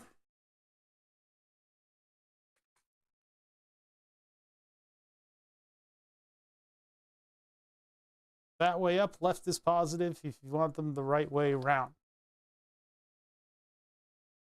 I don't know what we're talking about anymore. I've totally lost it. This is the wrong one. That's actually ground. This is what I'm talking about. This is why I labeled everything. Up there in Balmer. This is why I extensively labeled all this stuff, is because I cannot be trusted to plug things in without it blowing everything up. Never trust anything. Never trust yourself, chat.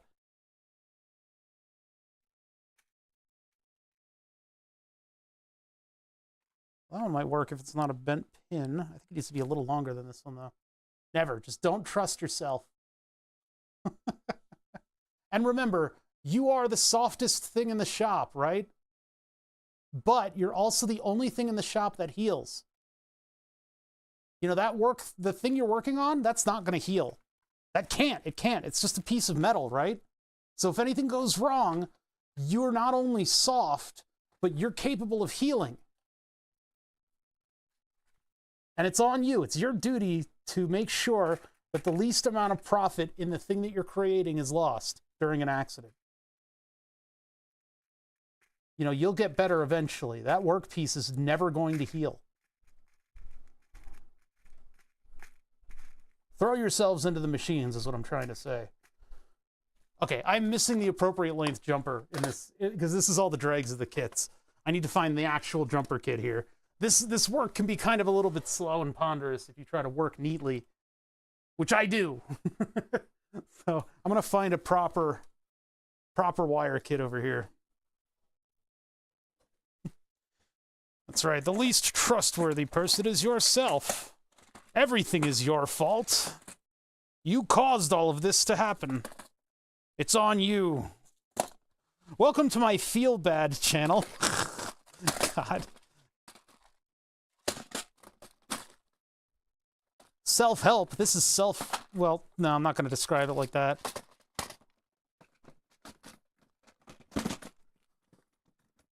Self-loathe. I'm tired of all this self-help crap. I feel too uplifted. I need to find a good channel to put me down. We're working with very positive and very negative voltages, and as such, I am going to be as negative as possible. So help yourself out of my shop is what you need.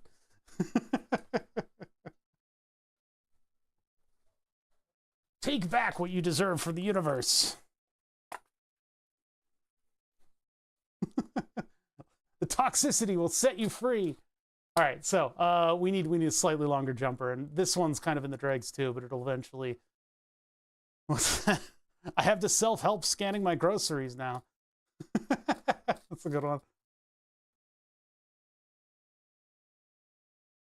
So funny, those AI, there was an AI taxi service, I think it was in China, and it turned out to just be a big mechanical Turk. And a mechanical Turk is when you actually just have a human performing the amazing robotic task. And so it was an AI driving, but it was actually just a bunch of dudes who would, and I guess there was a sort of autopilot on the cars, because you could have one operator that would monitor several of the cars, but there was still a human operator involved in all the whole thing. Pretty crazy. I mean, I guess that counts a little bit as self-driving. FPV driving is fun. I haven't hooked up any of the stuff. Louis of Lunatic Live, L-E-W-N-A-T-I-K, Lunatic. He rated me the other stream, and he got me to get one of those FPV cameras for the like drone and RC stuff that I do. And I have it. I just haven't hooked it up with the rest of the frame. I assume it'll be pretty fun, but I'm like a big giant fat dude, and like if an RC car was out there on the street racing around, and there's this big giant fat dude with his FPV thing on, I don't know, man. I don't think I want to get caught like that. What are you doing? It's not me. It's not me. It would be great.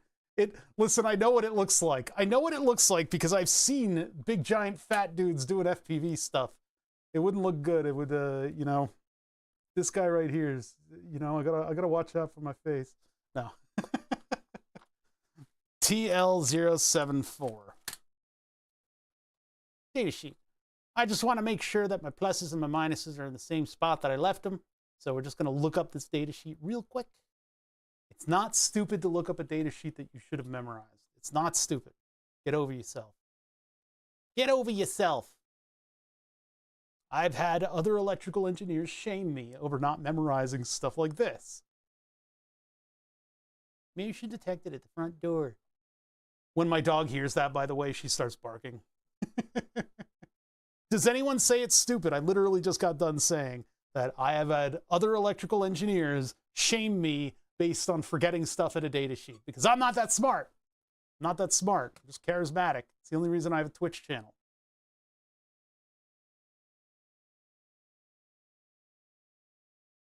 TL074X. Oh, Elon Musk is going to get a little chubby if he sees that. All right, so we have our outs and our ins and our VCC plus on pin 4, and on pin 11 we have VCC minus. So since we're just doing a breadboard setup, I'm just going to directly connect these to plus and minus 12 volts. This thing can take like 100,000 volts. It's a very strong chip, so we can just plug it in. Yeah, the data sheet exists, so we don't have to remember all this stuff. I know, it's just some, man, I'll tell, the environments that I have been engineering in have not been the least toxic. They've been very toxic-y kind of workplaces. And you get electrical engineers around each other, and it becomes a pissing contest for some reason. Okay, so the peens. The peen is mightier than the sword, chat. Ah! Well, so much for the organization of that pin. That just completely disorganized itself in front of your very eyes. Oh my god, it's terrible.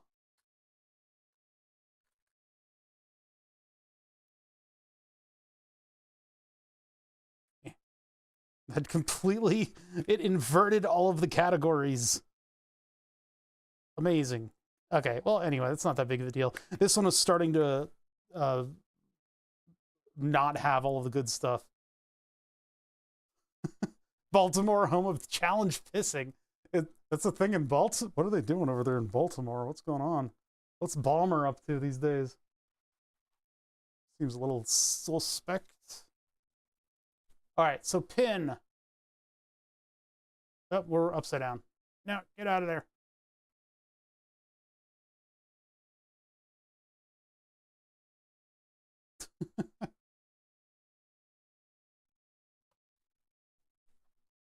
One, two, three, four is VCC plus. So this actually, nope, that's ground. This one goes to VCC minus, which is the outer one. So I actually need one pin longer than this. And the thing is, the one pin longer thing, they've all been stolen because they're in use on the other breadboard, the one that we did the audio testing circuit on. I need these yellow ones. Bonk. We're not necessarily going to be using this IC right away. Oh no, the orange ones. Orang. Okay.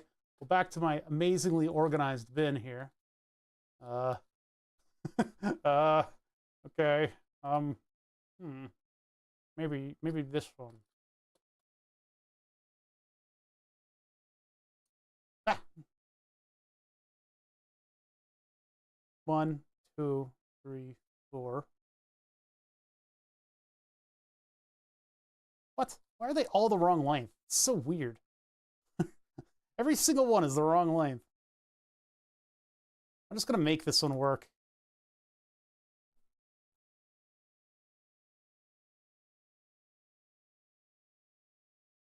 My finger temp sensor is my compiler warning. Yeah, I don't know if my moderator really understood that people who do electronics projects are made of different stuff. And the stuff we're made of is heat resistant. Because I have touched the tip of a soldering iron. I have had chips explode under my fingers. I have burnt parts of my hand that you would think impossible to come into contact with heat. I've poked myself in the palm directly with a soldering iron. When I was soldering a giant theater globe full of LEDs, I put the soldering iron in my mouth, the iron itself in my mouth, and I forgot which end was which. One is very hot, and the other has a little cord coming out of it. And so I reached up to grab the soldering iron out of my mouth, and I put a nice little divot into my palm. And you just keep working. You have to keep working. You did it good. That thing died in the rain, didn't it? It died like a bitch in the rain. Because I wasn't listening to anybody else when it came to the part of actually building the LED electronics. It was originally suggested that we put it together like the digitally addressable rows of LEDs, and I thought we had to have a big grid pattern of LEDs, which turned out to be far too expensive and complicated. So I should have listened to people from the very beginning and just made it a big string of LEDs from top to bottom. Nowadays, I could do that project for pennies on the dollar because of the advent of cheap circuit boards. You can dab your dung, what the hell am I talking about? You can flob your knob, you can flibix your ibix, you can dab your tongue and then touch to check for boiling. Oh God, no. That whole thing is basically an Amazon order now. My God. We could have crammed it full of cheap, like things like the astronaut thing that I got, this little thing. This is just like a little pattern projector that was in, oh God, it just all fell apart. It's just this little motorized pattern projector made out of a weird mirror, right? We could have bought a bunch of shit like this and just thrown it into the middle of this globe. This is a globe that had basically the entire world in foam continents.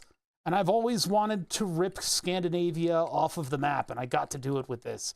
But it was a whole bunch of like countries on this giant round frame, and we turned it into a giant LED disco ball.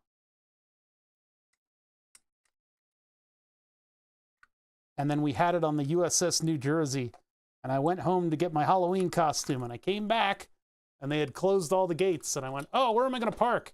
And so I went up to this fence, and I said, I actually went up to a fence and got out the car, and I was like, wait, can I park here? And the guy was like, I don't know, let me radio it in. And I'm like, please don't radio it in. Don't radio it in. I'll just go to the regular parking lot. And he radios it in, and then everybody on staff thought I was an asshole. Good times. What's wrong with Scandinavia? Nothing anymore. I ripped it off of the map. I tore it off of the country. I got rid of it. Finally. Eat that, Norge. All right, so. No, they didn't think I was an asshole. Well, it's nice. I thought people were not happy with me over that. They thought I was trying to get privileged parking. Okay, so that's our TL074.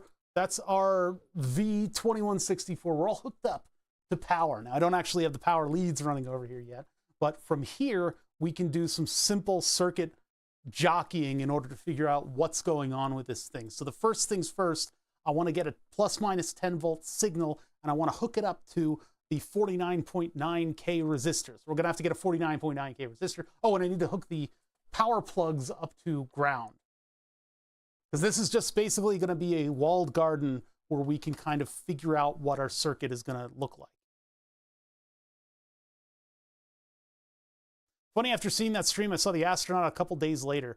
Yeah, so I'm going to round up to 50K. But the thing about that is the way that I found that is by looking up a subreddit of Amazon deals and looking at the top posts. I found something that was posted recently. It was $35. It was a little expensive for one stream. So we're going to have to get our money's worth out of this thing and like hook it up to, put it behind the rack or something like that so that it can actually project nebula onto stuff. But whenever you need 50K, use 49.9. It's the standard value. But I thought 50K resistors were fairly common. I mean, I've got a ton of them over here.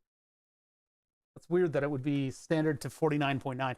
But yeah, I was looking all around, and your friend is selling them on his website. It was basically like, hey, this is a really cheap thing, and you can put it up, and it'll make a cool nebula pattern. I'm like, all right, let's see how shitty it is. So we ordered it, and it turns out it's kind of shitty, but it's not that shitty. It does an okay job. It's not very bright. But yeah, it's like a fun little thing if you want to sit in a room and go, whoa, what's going on? Pretty cool. And you know, I used to do a lot of stuff like that. We don't really have the funds to do that, and I don't have all the stuff to fuel multiple different streams like that. I can't take apart, you know, I don't make money off of streaming, and so anything that I do is pretty much on me. If I were making a significant little bit doing these electronic streams, and you know, hey, maybe that'll happen someday. Maybe I can trick enough people into watching me that I would have a budget. And if I had a budget, we can bring back Teardown Fridays. Teardown Fridays is when we take apart a piece of electronics and we basically make fun of it the whole time. Nothing wrong with budget streams. Yeah, you know, we got to get enough other stuff done anyway, so it's not like I can just jump out and do crazy teardowns. But we used to tear down something different every week. I would have a different controller and a different thing, you know, just all my backlog of stuff that I can take apart and put back together. What is my purpose? Your purpose is to be purposeless. That is, in fact, what we were put on this earth to do. There's no manual. There's nothing that tells you what you should be doing in life. You are as purposeless as the dust in the sunbeam. 47K, I need 50. Well, we jumped to 68. 56? So I don't really have 50Ks on hand unless they're surface mount. I know it's a Rick and Morty joke, but I don't want to do popular media here. I guess I'm just going to grab a 56, and it'll be... Well, no, let's go below value. Let's go to 47. I don't have a decade box. If I had that many switches, I would use them as switches. Actually, I do have that many. I actually do have that many switches. We could build a decade box. I don't want to drill all those holes, though.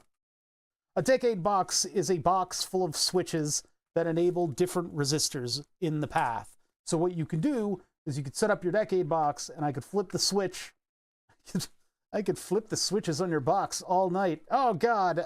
No. What I can do is hook up, instead of having a resistor there, I'd have 2 wires coming out of it, and they would go to this box, and I would say 50, and then I would add another resistor to it by flipping another one.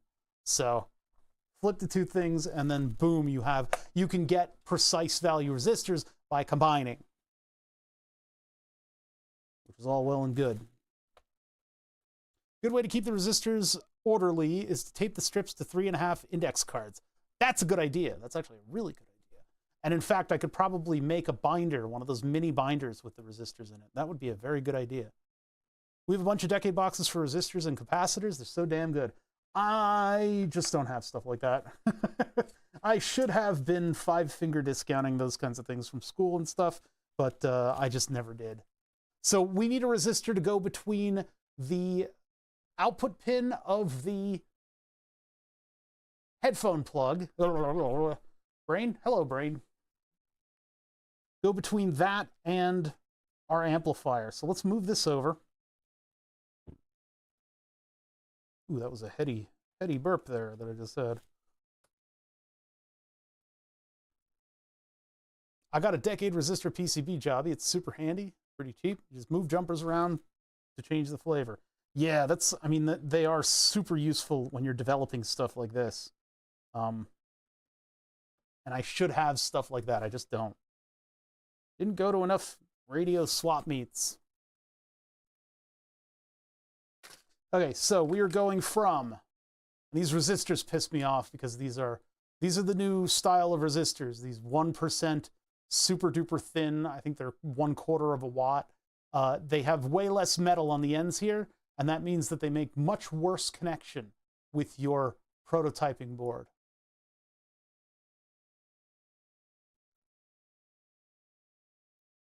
Good way to, yeah.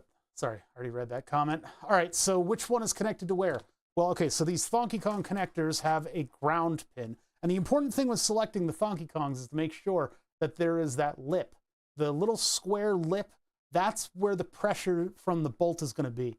On the other style of connectors like this, you can they actually didn't put that corner on there. There's no flat spot on the threaded part of the barrel jack.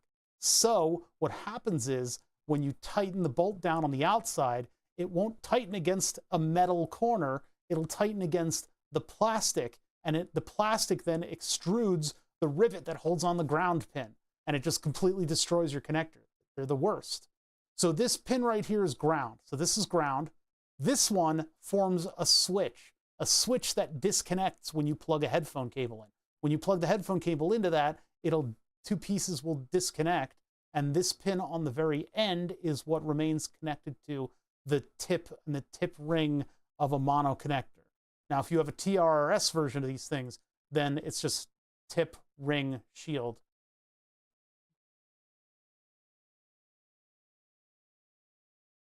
So this goes to the input pin, and so on the amplifier, oh God, I hit a button. Hold on a sec. I gotta go over to my data sheets here that I have open in another window. And I have to look at the data sheet for this thing. Where did that data sheet go? Come on, Cool Audio, where are you? Oh, I think we were like mid-document on it. That's why it didn't, yeah, here it is. So where's my ins? 2, 3, 6, 7. 11, 10, and then 14 and 15. So 11 and 10. What? Wait. 10 is an in. Oh, wait, this is pin 10. This is pin 9. And pin 9 is a power. Pin 10 is an in. So this is where our resistor's going. Okay, so that's going to be kind of a stretch. I guess I could just take the wire strippers, and I can just bend one of the ends, figure out what kind of a distance I get on that. Oh yeah, that actually, we can pull that way in. Actually, what I could do is use this weirdly expensive, let me see here, hold on. This thing is weirdly expensive because there are patents on it. Now, you don't have to buy one of these things. You can go to Thingiverse and you can find all kinds of alternative versions. Now, this thing is made out of cheap plastic, and so part of it broke. It should have two little needly point ends there in order to line it up properly. But this is like a very basic tool, and it has some very interesting little helpers over here to help you bend the leads of something into breadboard. But this is like $30 or something. I forget. I think this is like $25. Way too expensive for what it is. But what I can do is go pin to pin, tighten this thing down, and now I can put the resistor into these jaws and bend the leads however I see fit. Basically just down at a 90-degree angle. Once I bend them, I can come in with wire cutters, get the flush cutters over here, and I can cut them at the bottom of this plate. And now the resistor is ready with all the different lengths to go into the prototyping board. Yeah, now keep in mind, you can go on Thingiverse and you can find alternatives to this thing that aren't exactly the same, but you can 3D print something like this, because this thing breaks. I have many regrets about this piece right here breaking. I feel like someday I should lop these off and just sink a little like metal pin into them.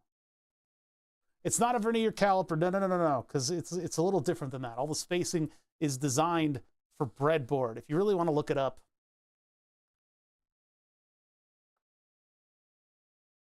it's the Comform 1.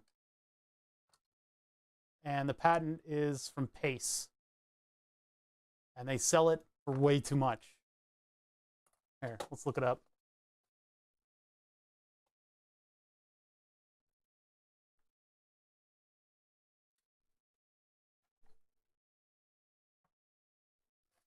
God, I've got the Fallout TV show song, The Some Enchanted Evening, stuck in my head. $50 from an Amazon seller.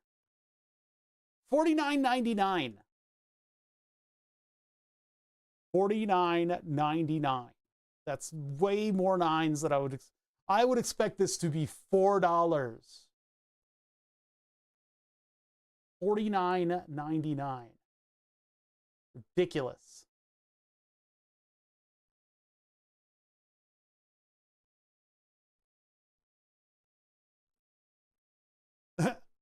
$69.99.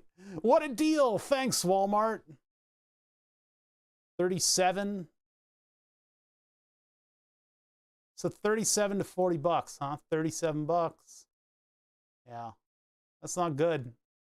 Way too expensive if you ask me. Thingiverse.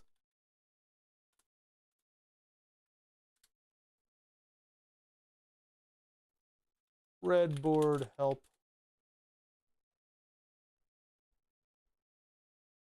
So there's all kinds of like bending die, wire bending jig and measuring tool. You can find all kinds of stuff that'll help you with this sort of thing on Thingiverse if you just kind of massage the terminology a little bit. All kinds of like bending forms and things that you can use to help you with breadboarding, and for the low cost of however much plastic you're going to be printing out. So I wouldn't suggest that you go out and buy this tool. This is a tool that I happened to find in the back of a drawer in one of the shops that I used to work at, and they never ever used it. And I was like, holy shit, this thing is actually pretty useful. I'm sure there's something like it on Thingiverse, although printing these parts is kind of tough. You would have to be with this piece down on the bed. Anyway, I have this tool and you don't. Neater. Let's hook a ground up to this jack. So, oh, we're running out of room there. Let's go down like that. There we go. So this pin here, oh, I see. I'm actually on a non-pin. Hold on, where's my tweezers? Tweezers. Move this thing over here. Hopefully we're not experiencing heavy parallax. This stuff is hopefully all lined up for us. Everything's looking good. Actually, you know what? I can actually just move this over. I should probably do that. Yeah, so it's just straight across. I can just... sure we're lined up. Here we go. Why is that one fighting me? The little clip insert things can get in their own way. So, okay, so now this pin here we need to connect to ground, and ground is actually the red wire. No, ground is the blue wire right here, the blue line. Cut the red wire, cut the blue wire. They used all the same color wire. I don't know why you guys are telling me a particular color of wire to cut, because I mean, like, I'm looking at this with a glow stick, they're all red. All the wires are the same color. I think they used just uniform wires. They labeled them. Look up a label. Boom. Yeah. I made my own version of that tool with a millimeter ruler on it. That's pretty accurate. Yeah, that's pretty, yeah, there you go. That's essentially what I see every time. Like when we have the test where they ask you what the Roy G. Biv resistor decade values are, that's what I see is just the RGB resistor. It's the Corsair resistor. It's just, I don't, like, is that blue or is that violet? I think that's violet because we have blue to compare it to right next to it, but is that red or is it black? What's going on? Oh, there's the gold band. No, that's yellow. I hate this. I hate the resistor color codes. You know, even today, we have the power to just laser a value on the side of any of the fucking resistors that exist. We could just laser a label onto it. And this is why I love surface mount. The surface mount has literally the value of the resistor sitting right on it. Yeah, this is the 447K, I believe. Unless I got that wrong, too. Audio input coming in here, plus minus 10 volts, 47K goes into pin 10, which is one amplifier. It's an amplifier, it's a damper, it doesn't matter. Pin 10, pin 11 is control, so let's hook up control. Yeah, just using a multimeter is fine. I like that index card idea. I might have to steal that at some point. Or not just index card, maybe I could print out pages, and then I could do like a binder of through-hole resistors. Of course, eventually those will just get used up. Just like everything else just gets used up in my life. So we need to hook one of these knobs up to plus and minus. So let's do the one on the left. And since they're 10K, they're a potentiometer, we can just make them into a negative 12 to positive 12 voltage source. So this one goes here, and it goes all the way over to minus 12, which is this pin up here. So from there to here, that's minus 12. The middle one is the wiper. This is the one that changes value as we go back and forth. And conveniently, it's located right on the blank space. I hate these blank spaces. I do. Let's move over. I guess we can't. I'll just stick with where we are, and I'll just sort of do it to the side. So this one then needs to be hooked up to positive 12, and I happen to have positive 12 on this red line here. So we got to hook it up to red. We can do it just like so.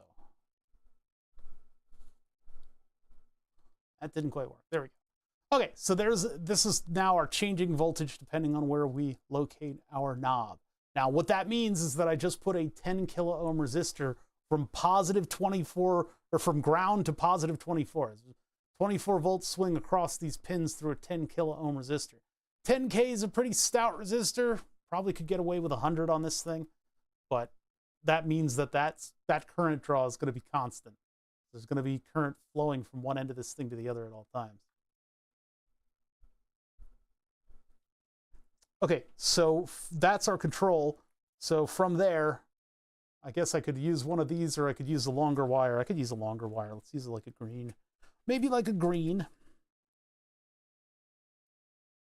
Or a blue. Here's a green. Green is sort of our smallest of the longs. The jumper wire kits, they have varying lengths of wire depending on the color. And the color scheme varies from wire kit to wire kit. And then the lengths they skip all of the mid values. So actually, we don't need this long of a one. I can do a shorter one. I don't have a shorter one. See what I mean? See what I mean? See what I mean? I don't blame you, chat. I don't blame you. It is your fault, but I don't blame you. It is your fault. And if you do it again, I'm going to be mad. But it's not your fault. But it is. But it really, really is. They don't have the mid-range values that would kind of help you staple a circuit together. They just don't have it. Here, this white wire, I think, is just about the right length. Yeah, that'll do. So we go from our control pin, which is pin 11, and we take this over to here, and we hook up right there. Bada bing. So our initial test circuit is very simple. Our output is going to be on pin 12. Yeah, I always think about that Futurama thing. This is my spaceship I made out of the various lengths of wire. Yeah, so we've got our test circuit hooked up so that we can take a look at the output of the very first voltage-controlled amplifier. Our voltage will swing from positive 12 to negative 12. It'll go through this little chippy thingy right here, and it will have no other types of amplification associated with it. And this will be just one of the channels. It'll have to eventually become a left-right channel, and then we'll see about sending a voltage into two things. That'll require another resistor, another couple jumpers. But we'll start with this. We're trying to make it as simple as possible. It's going to be a simple mixing circuit. And then we have to build in some kind of an LR bias. Where are my voltages coming from? I guess I'll take the frequency generator and put this into the circuit. This is a finally a use for that frequency generator, just because I don't have the Eurorack stuff hooked up for it yet. And this signal generator we can split off to do two signals if we really wanted to. What else would I have in order to do this? I guess I could connect a VCO to it, but we don't have the only Eurorack power supply we have is going into the breadboard, so I don't want to have to hook something else up. It'll get complicated. This whole setup is going to get complicated, I suppose. Power for this thing. What does this thing take? This thing takes like 9 volts or something. It might actually still be plugged in. Not still plugged in. Well, why didn't I keep the plug near the rest of the thing? Unless this is it. Oh yeah, I think this is it. 12 volts plus minus. Or no, just positive 12 volts. What, where are you taking your power in? Oh, there's no other label. Good, good. Well, I guess we'll see. We'll just see if it takes... I think that's why this is right next to it. What don't you use them for?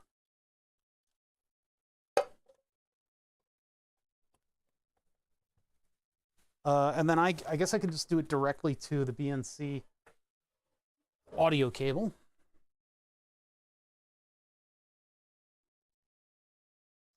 We want, oh yeah, no, our output to the scope is going to be through the scope probe and not one of the audio cables, because we don't have the output hooked up to a Thonky Kong. We only got the input on the Thonky Kong. That makes it nice and easy for us to hook this thing up. And then we can observe it over on the scope. Now, if I wanted to observe while outputting, I guess I could do a little bit more BNC shenanigans. Just a little bit. Take one signal here. Take a splitter here. These splitters aren't as reliable as I'd like them to be.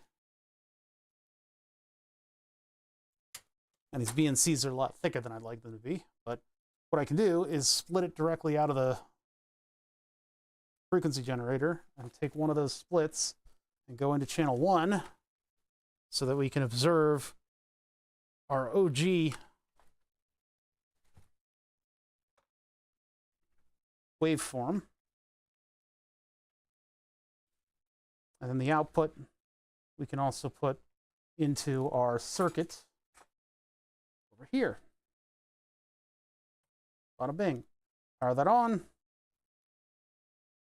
This is a miniature signal generator. It was a little project kit. So this is 4-volt sine wave. We have 12 volts coming into this thing. So I don't think we can go above 5-volt peak to peak. But 4 volts, 5, isn't plus minus 5 like audio? So amplitude 5, and then we'll choose volts. There's our 5-volt amplitude. We can turn the scope on in, oh wow, this connector is not that great. Where is that? Bonk.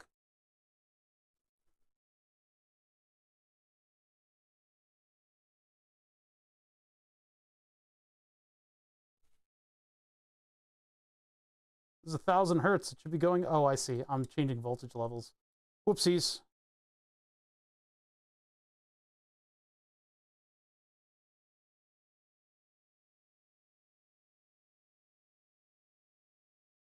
Yeah, there's 1,000 hertz wave coming in there. Okay, so we got 1,000 hertz wave coming in. It's coming all the way over to this thing. We have no power on this board yet. So we need to get power onto this board. I'm going to do that using the power supplies, which means running cables along here. We're not using the speakers for this because I don't want to hear what the hell's going on. I don't want to hear that. It's like when they censor stuff as like a bit gag in a show, and they always use maximum volume 1 kilohertz. That drives me absolutely mad. The reason they used to do that is because everything is analog, and so you want to definitely just steamroll whatever audio was there originally and write it over. So the safest way to do that is 1 kilohertz full amplitude. You don't need to do that anymore. It's not necessary no more. You can turn down that 1 kilohertz. It doesn't have to be maximum volume. You could have a quiet beat instead of an ear-shattering cacophony. Drives me nuts. All right, so we're going to get plus and minus. So ground is going to be the black wire. Positive 12 would be red. And the negative 12, I need to bring in another wire for. I need to bring in another wire because 3 wires was not thought of when I put this stuff together. So I need to use a different banana plug adapter. Now those should probably be in this drawer over here, but I didn't organize stuff that way, did I? Did I? Did I? Yes. No, I didn't. Okay, so where is that? Where is that other wire? So it was living here for the longest time when we were doing all of the audio stuff testing, but then it all had to move. So where did I put it? Huh. It's over here with the jumpers. It is not. It is not. Various other forms of jumpering. All kinds of stuff. Well, this is like a big argument for me finishing the power supply part of the project. Oh, those are the leads that I don't like. There's a big alligator lead around here somewhere that I used to use for this, and I need to use it again. What time is it? 4:22. It's that time. That time everybody talks about. Well, I should have kept stuff nearby, right? Unless I had some kind of a super duper organization scheme. Oh, here's that jumper kit that I was looking for. Always in the last place you look. There they are. Way back here, I have a couple miscellaneous jumpers, and I'm going to use one of them. Oh, this is actually the entire cable. Oh, good. I'll just use that then. I have a 3-jumper cable that I use for this kind of plus-minus ground stuff. I guess I didn't end up taking it apart. We don't need to use these right now. These will just go over here.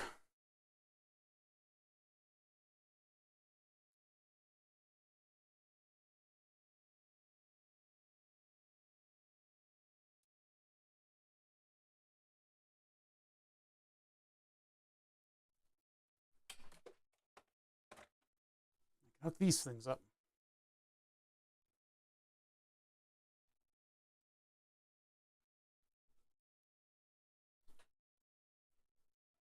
So let's see. Ground. Which one is the different one? Yeah, minus, plus. Because of the way the Agilent power supply works, I actually have to power it on in order to set the outputs, which is not a great scheme. I don't know why they did it this way.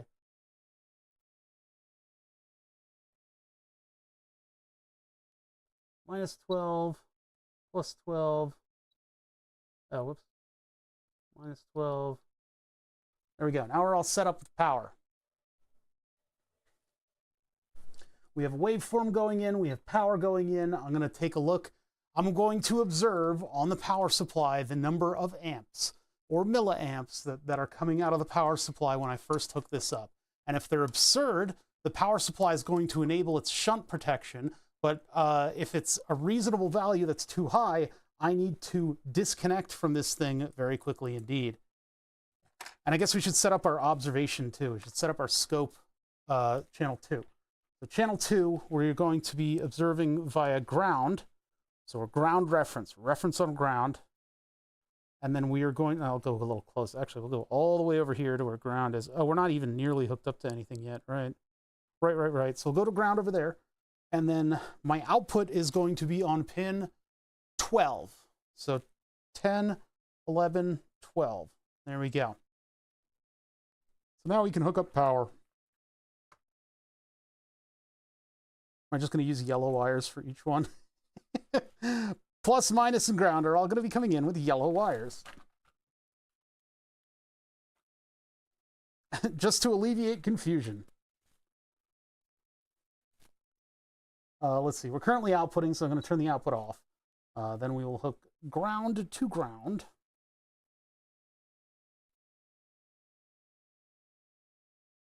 Minus 12 is the big one. The big one. And then plus 12 is on the little red one.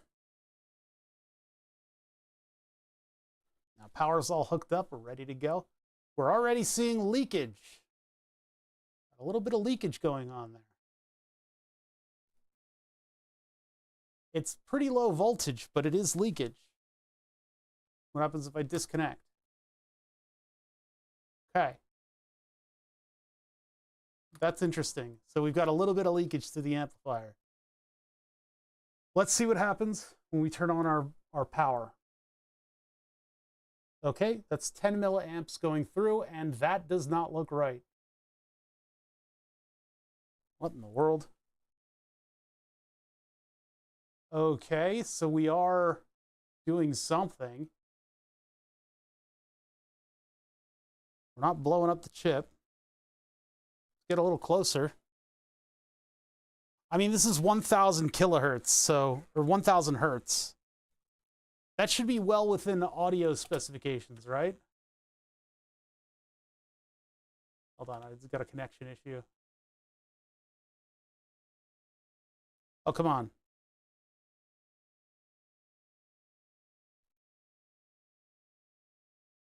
What is going on there?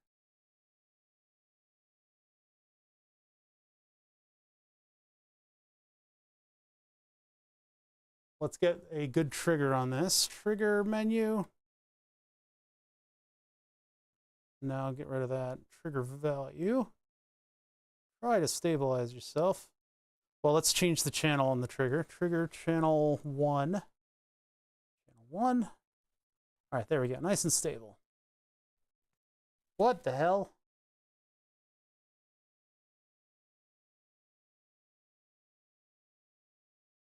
What? Huh? Voltage controlled amplifier. Oh boy, what is going on with it? Is it getting hot? No, it's not. It's, well, it is getting a little bit warm. So let's go ahead and turn this off and let's just see what the circuit looks like.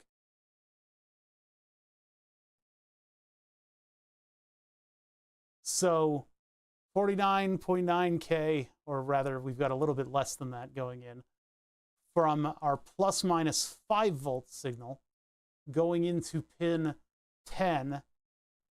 Double check pin 9. Pin 9 is connected to the negative power supply, and that is going all the way back to negative 12. Grounds on the ends. This brand of breadboard does not need a little jumper in the middle of the edges. These bus lines go all the way to the from one side of the board to the other. So our ground and our minus 12 are connected properly. There's a minus 12 going in there. Let's see, ground from the signal source here goes to this outer pin, which the outer blue one is ground, yes indeed. Our control pin is going from there. It goes from plus 12 to minus 12, that's also correct. And then pin 16 is V plus, going to the positive 12 of the second row. Pin 8 is ground. That is pin 8, and it's connected to a ground.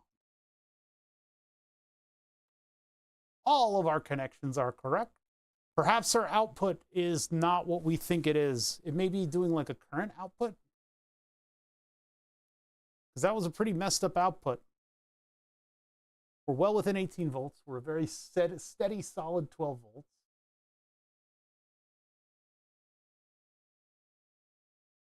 And it says control can be from plus minus V value, V minus to around V plus, which is what we're given it.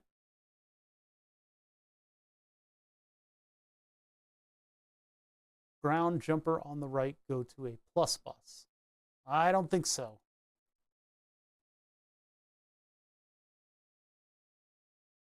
Ground jumper goes to the blue row, goes to that lower one labeled G, which goes to the upper one labeled G. In here, minus 12 is all the way at the bottom.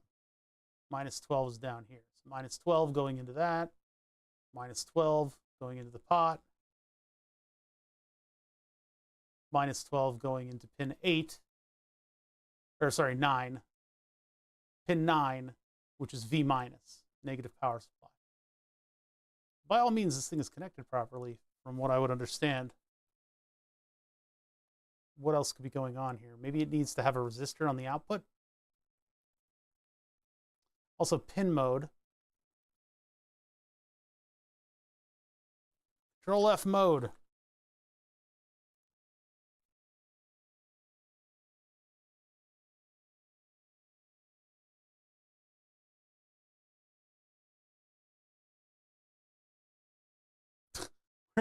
Where do they talk about mode select? 1.8K for Class A, open for Class B. I guess we're a Class B amplifier.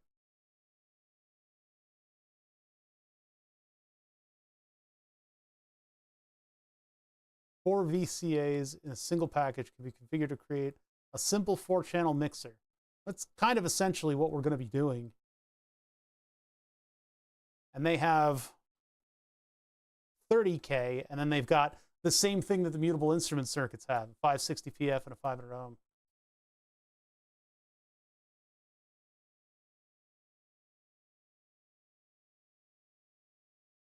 Same output amplifier. Another possible configuration is use dual amplifiers, OPA 25 to create stereo 2-channel mixer.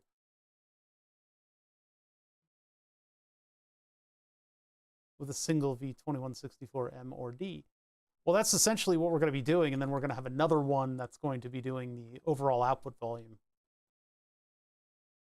Do we need to have another amplifier on the output like they have here with a 10 PF and a 30K in order to do V out from current out? Maybe that's exactly what we need to do. So we've already got the TL074 hooked up. All I need to do is get a 30 kilo ohm resistor on it. And we'll put a 30 kilo ohm resistor across one of the outputs and see what happens. And they also had a 30K resistor on the input. We've got a slightly larger resistor. Yeah, the red and the blue wire are not to be trusted because I've got them hooked up all willy-nilly because we have 3 power supplies, 3 taps for the power supply. 30 kilo ohms. Let's find a 30K, or as close as we can get. Because remember, we're just doing a test board. Right now, we've got wacky nonsense coming out of this thing. That made no sense, and it took us hours to get here. This is why a lot of people don't do electronics, because it's very complicated, and you have to think about a lot of stuff all at once, and when you get it all together, it doesn't work. And you can't reconcile why it doesn't work. Why doesn't it work? Is it me? Am I not doing something? Is it you?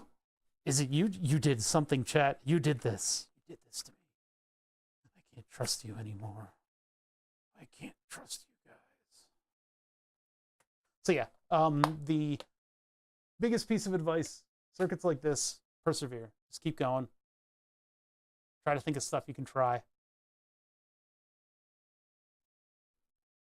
So between minus and output on one of the op amps of the TL074, which is, where's that pin out?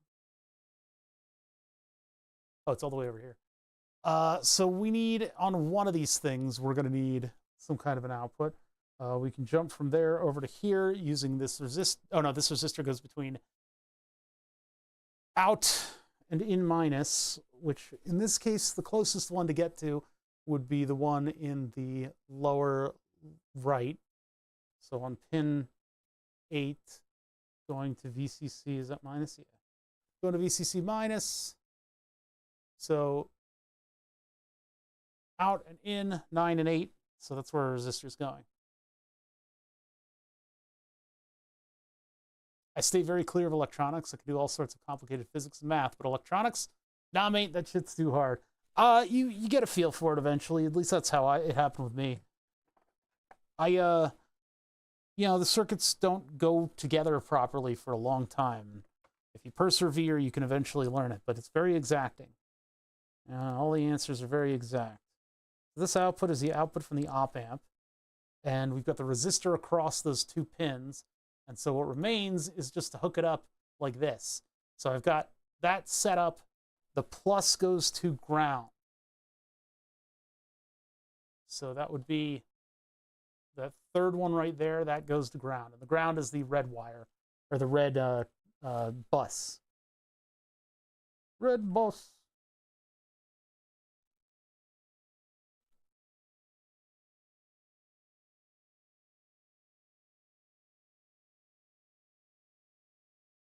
All right, come on.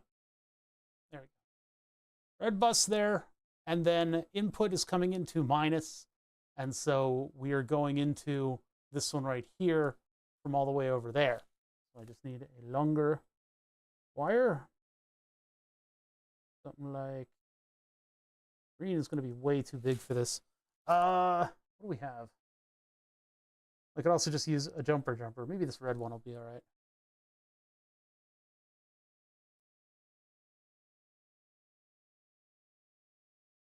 Not even close. Fine. Green's going to be way too long, but I'm going to use it anyway just because it's sitting on the desk. So from here, oops.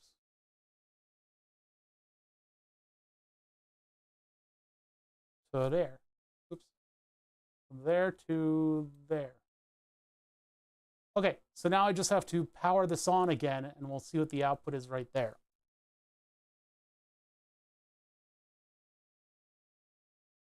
Did I change my waveform? No. Okay, good. Still 5 volts.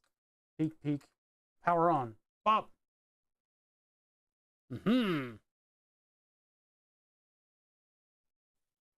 It appears to have amplified it beyond what any of us would have expected. I see. Okay, so it like started to work and then it got unstable or something. So I think the other output was doing like a voltage or like a current thing. What in the fuck? What's going on? Really, it's not V plus to V minus. It's much more narrow than that. And everything kind of breaks down. Shouldn't I be seeing larger voltages than that? Blah, blah, blah, blah. Ooh, that's a very small adjustment on my hand there. What does that mean? Getting a little less warm, I think.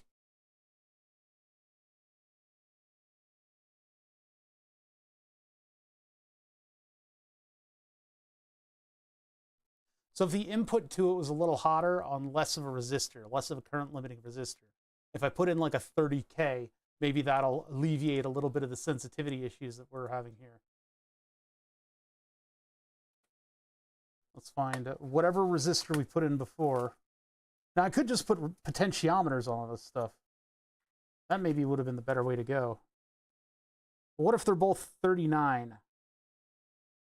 10 ohms out of 10 kilo ohms out of spec. Kilo ohms. Where did my thing go? My special thing, my special tool. There it is.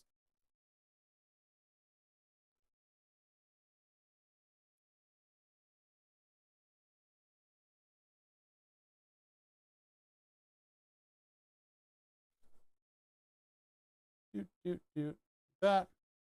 Electronics is just programming with signals, except there's no debug messages. Well, this is my debug. Yeah. I actually got a better debug because you don't have to add lines. Just to find lines. Once more, Mr. Cayman Filter has got to be one of the better names on Twitch. It's one of my favorite filters. If you got a noisy signal, toss a Cayman filter on it. Kalman. Kalman filter.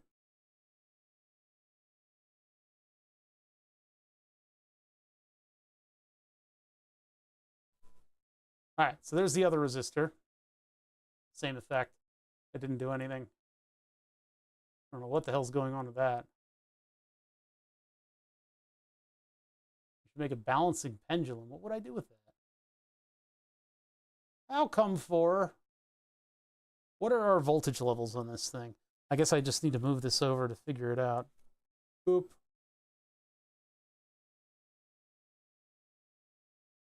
Yeah, so this is going between plus and minus 12 volts, which is very much the expected range that this thing should offer.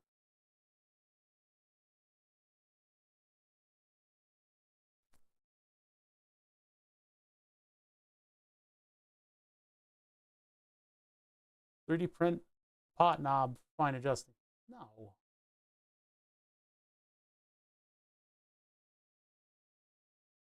These are very small voltage levels that are affecting this sort of control.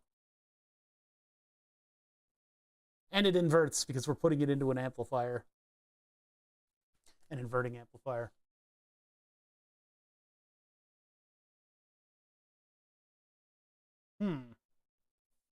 So much unexpected, very, very narrow range of voltage adjustment opportunities. Oh, we lost our, there we go.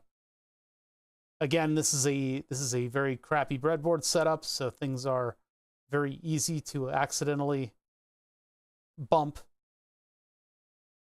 It seems like my control range is in the millivolts, and it like breaks down and saturates. What if I give it a smaller signal? So amplitude 3 volts.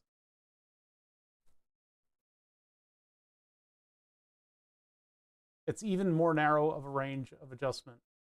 What if I bring it, so amplitude of 5 volts, and I give it a sweep?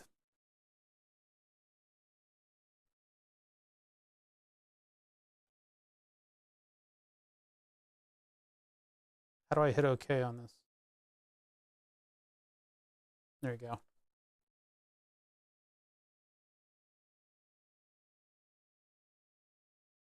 That doesn't change the range. And it looks like it's staying true to its it's not amplify, like all the frequencies get through. That's what I'm trying to say. One of them isn't getting quieter as the thing goes through waves. Of course, our sweep is a little bit narrow, but we are starting at a low frequency. But it is like a very narrow adjustment range of voltages that will control this.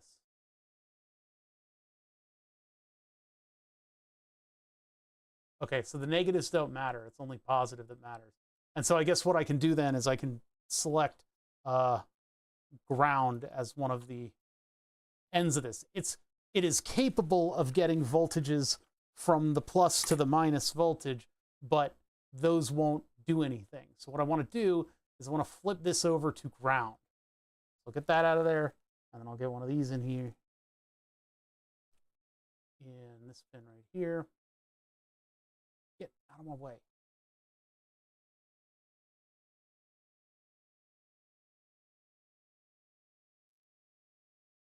Like that.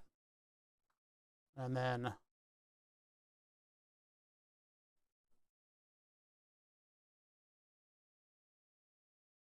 what? Now it does nothing. I guess the swing was from negative to positive in a very, very narrow range. Unless there's something going on with this. No, it just doesn't work now. Cool.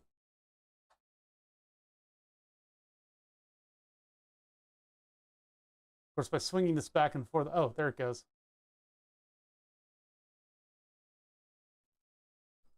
What's going on with you?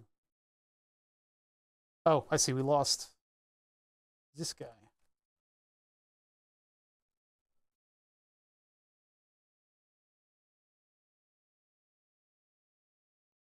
So from all the way to the right? That seems like it's plus 12. What is the...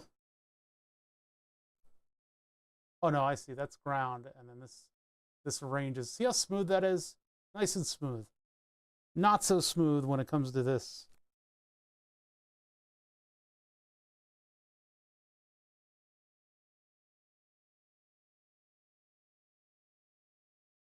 That's weird. I don't have the full range.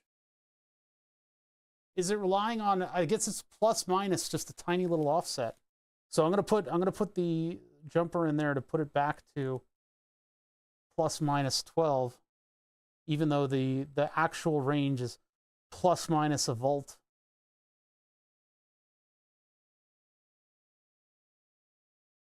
If I could connect the thing to plus minus 1 volt, that would be good to see, but that's way too long. What's going on here? Looking for this one. Or no, I'm actually going from all the way up here. Minus 12. This pin right here. Okay, it's like that. Yeah, see now we've got it turned up to clipping. I can get full amplitude on this. Man, it really breaks down. It's like a tiny little area that I can access there. So we're gonna have to work on this a little bit more. I'm gonna have to figure this out a little bit more and figure out what all of my voltage levels are supposed to be going into this thing. We've managed to hook up the V2164 to a potentiometer, and we got it to adjust the levels, but I don't think it's too happy with me. You know, the whole chip appears to be heating up. It's quite warm. I guess maybe it's just supposed to get that warm, but our very simple setup is going to start to get more and more complicated as we kind of figure these problems out. We're going to baby step our way through this entire thing, and by the time we're done, we might actually have something that resembles a schematic for this thing.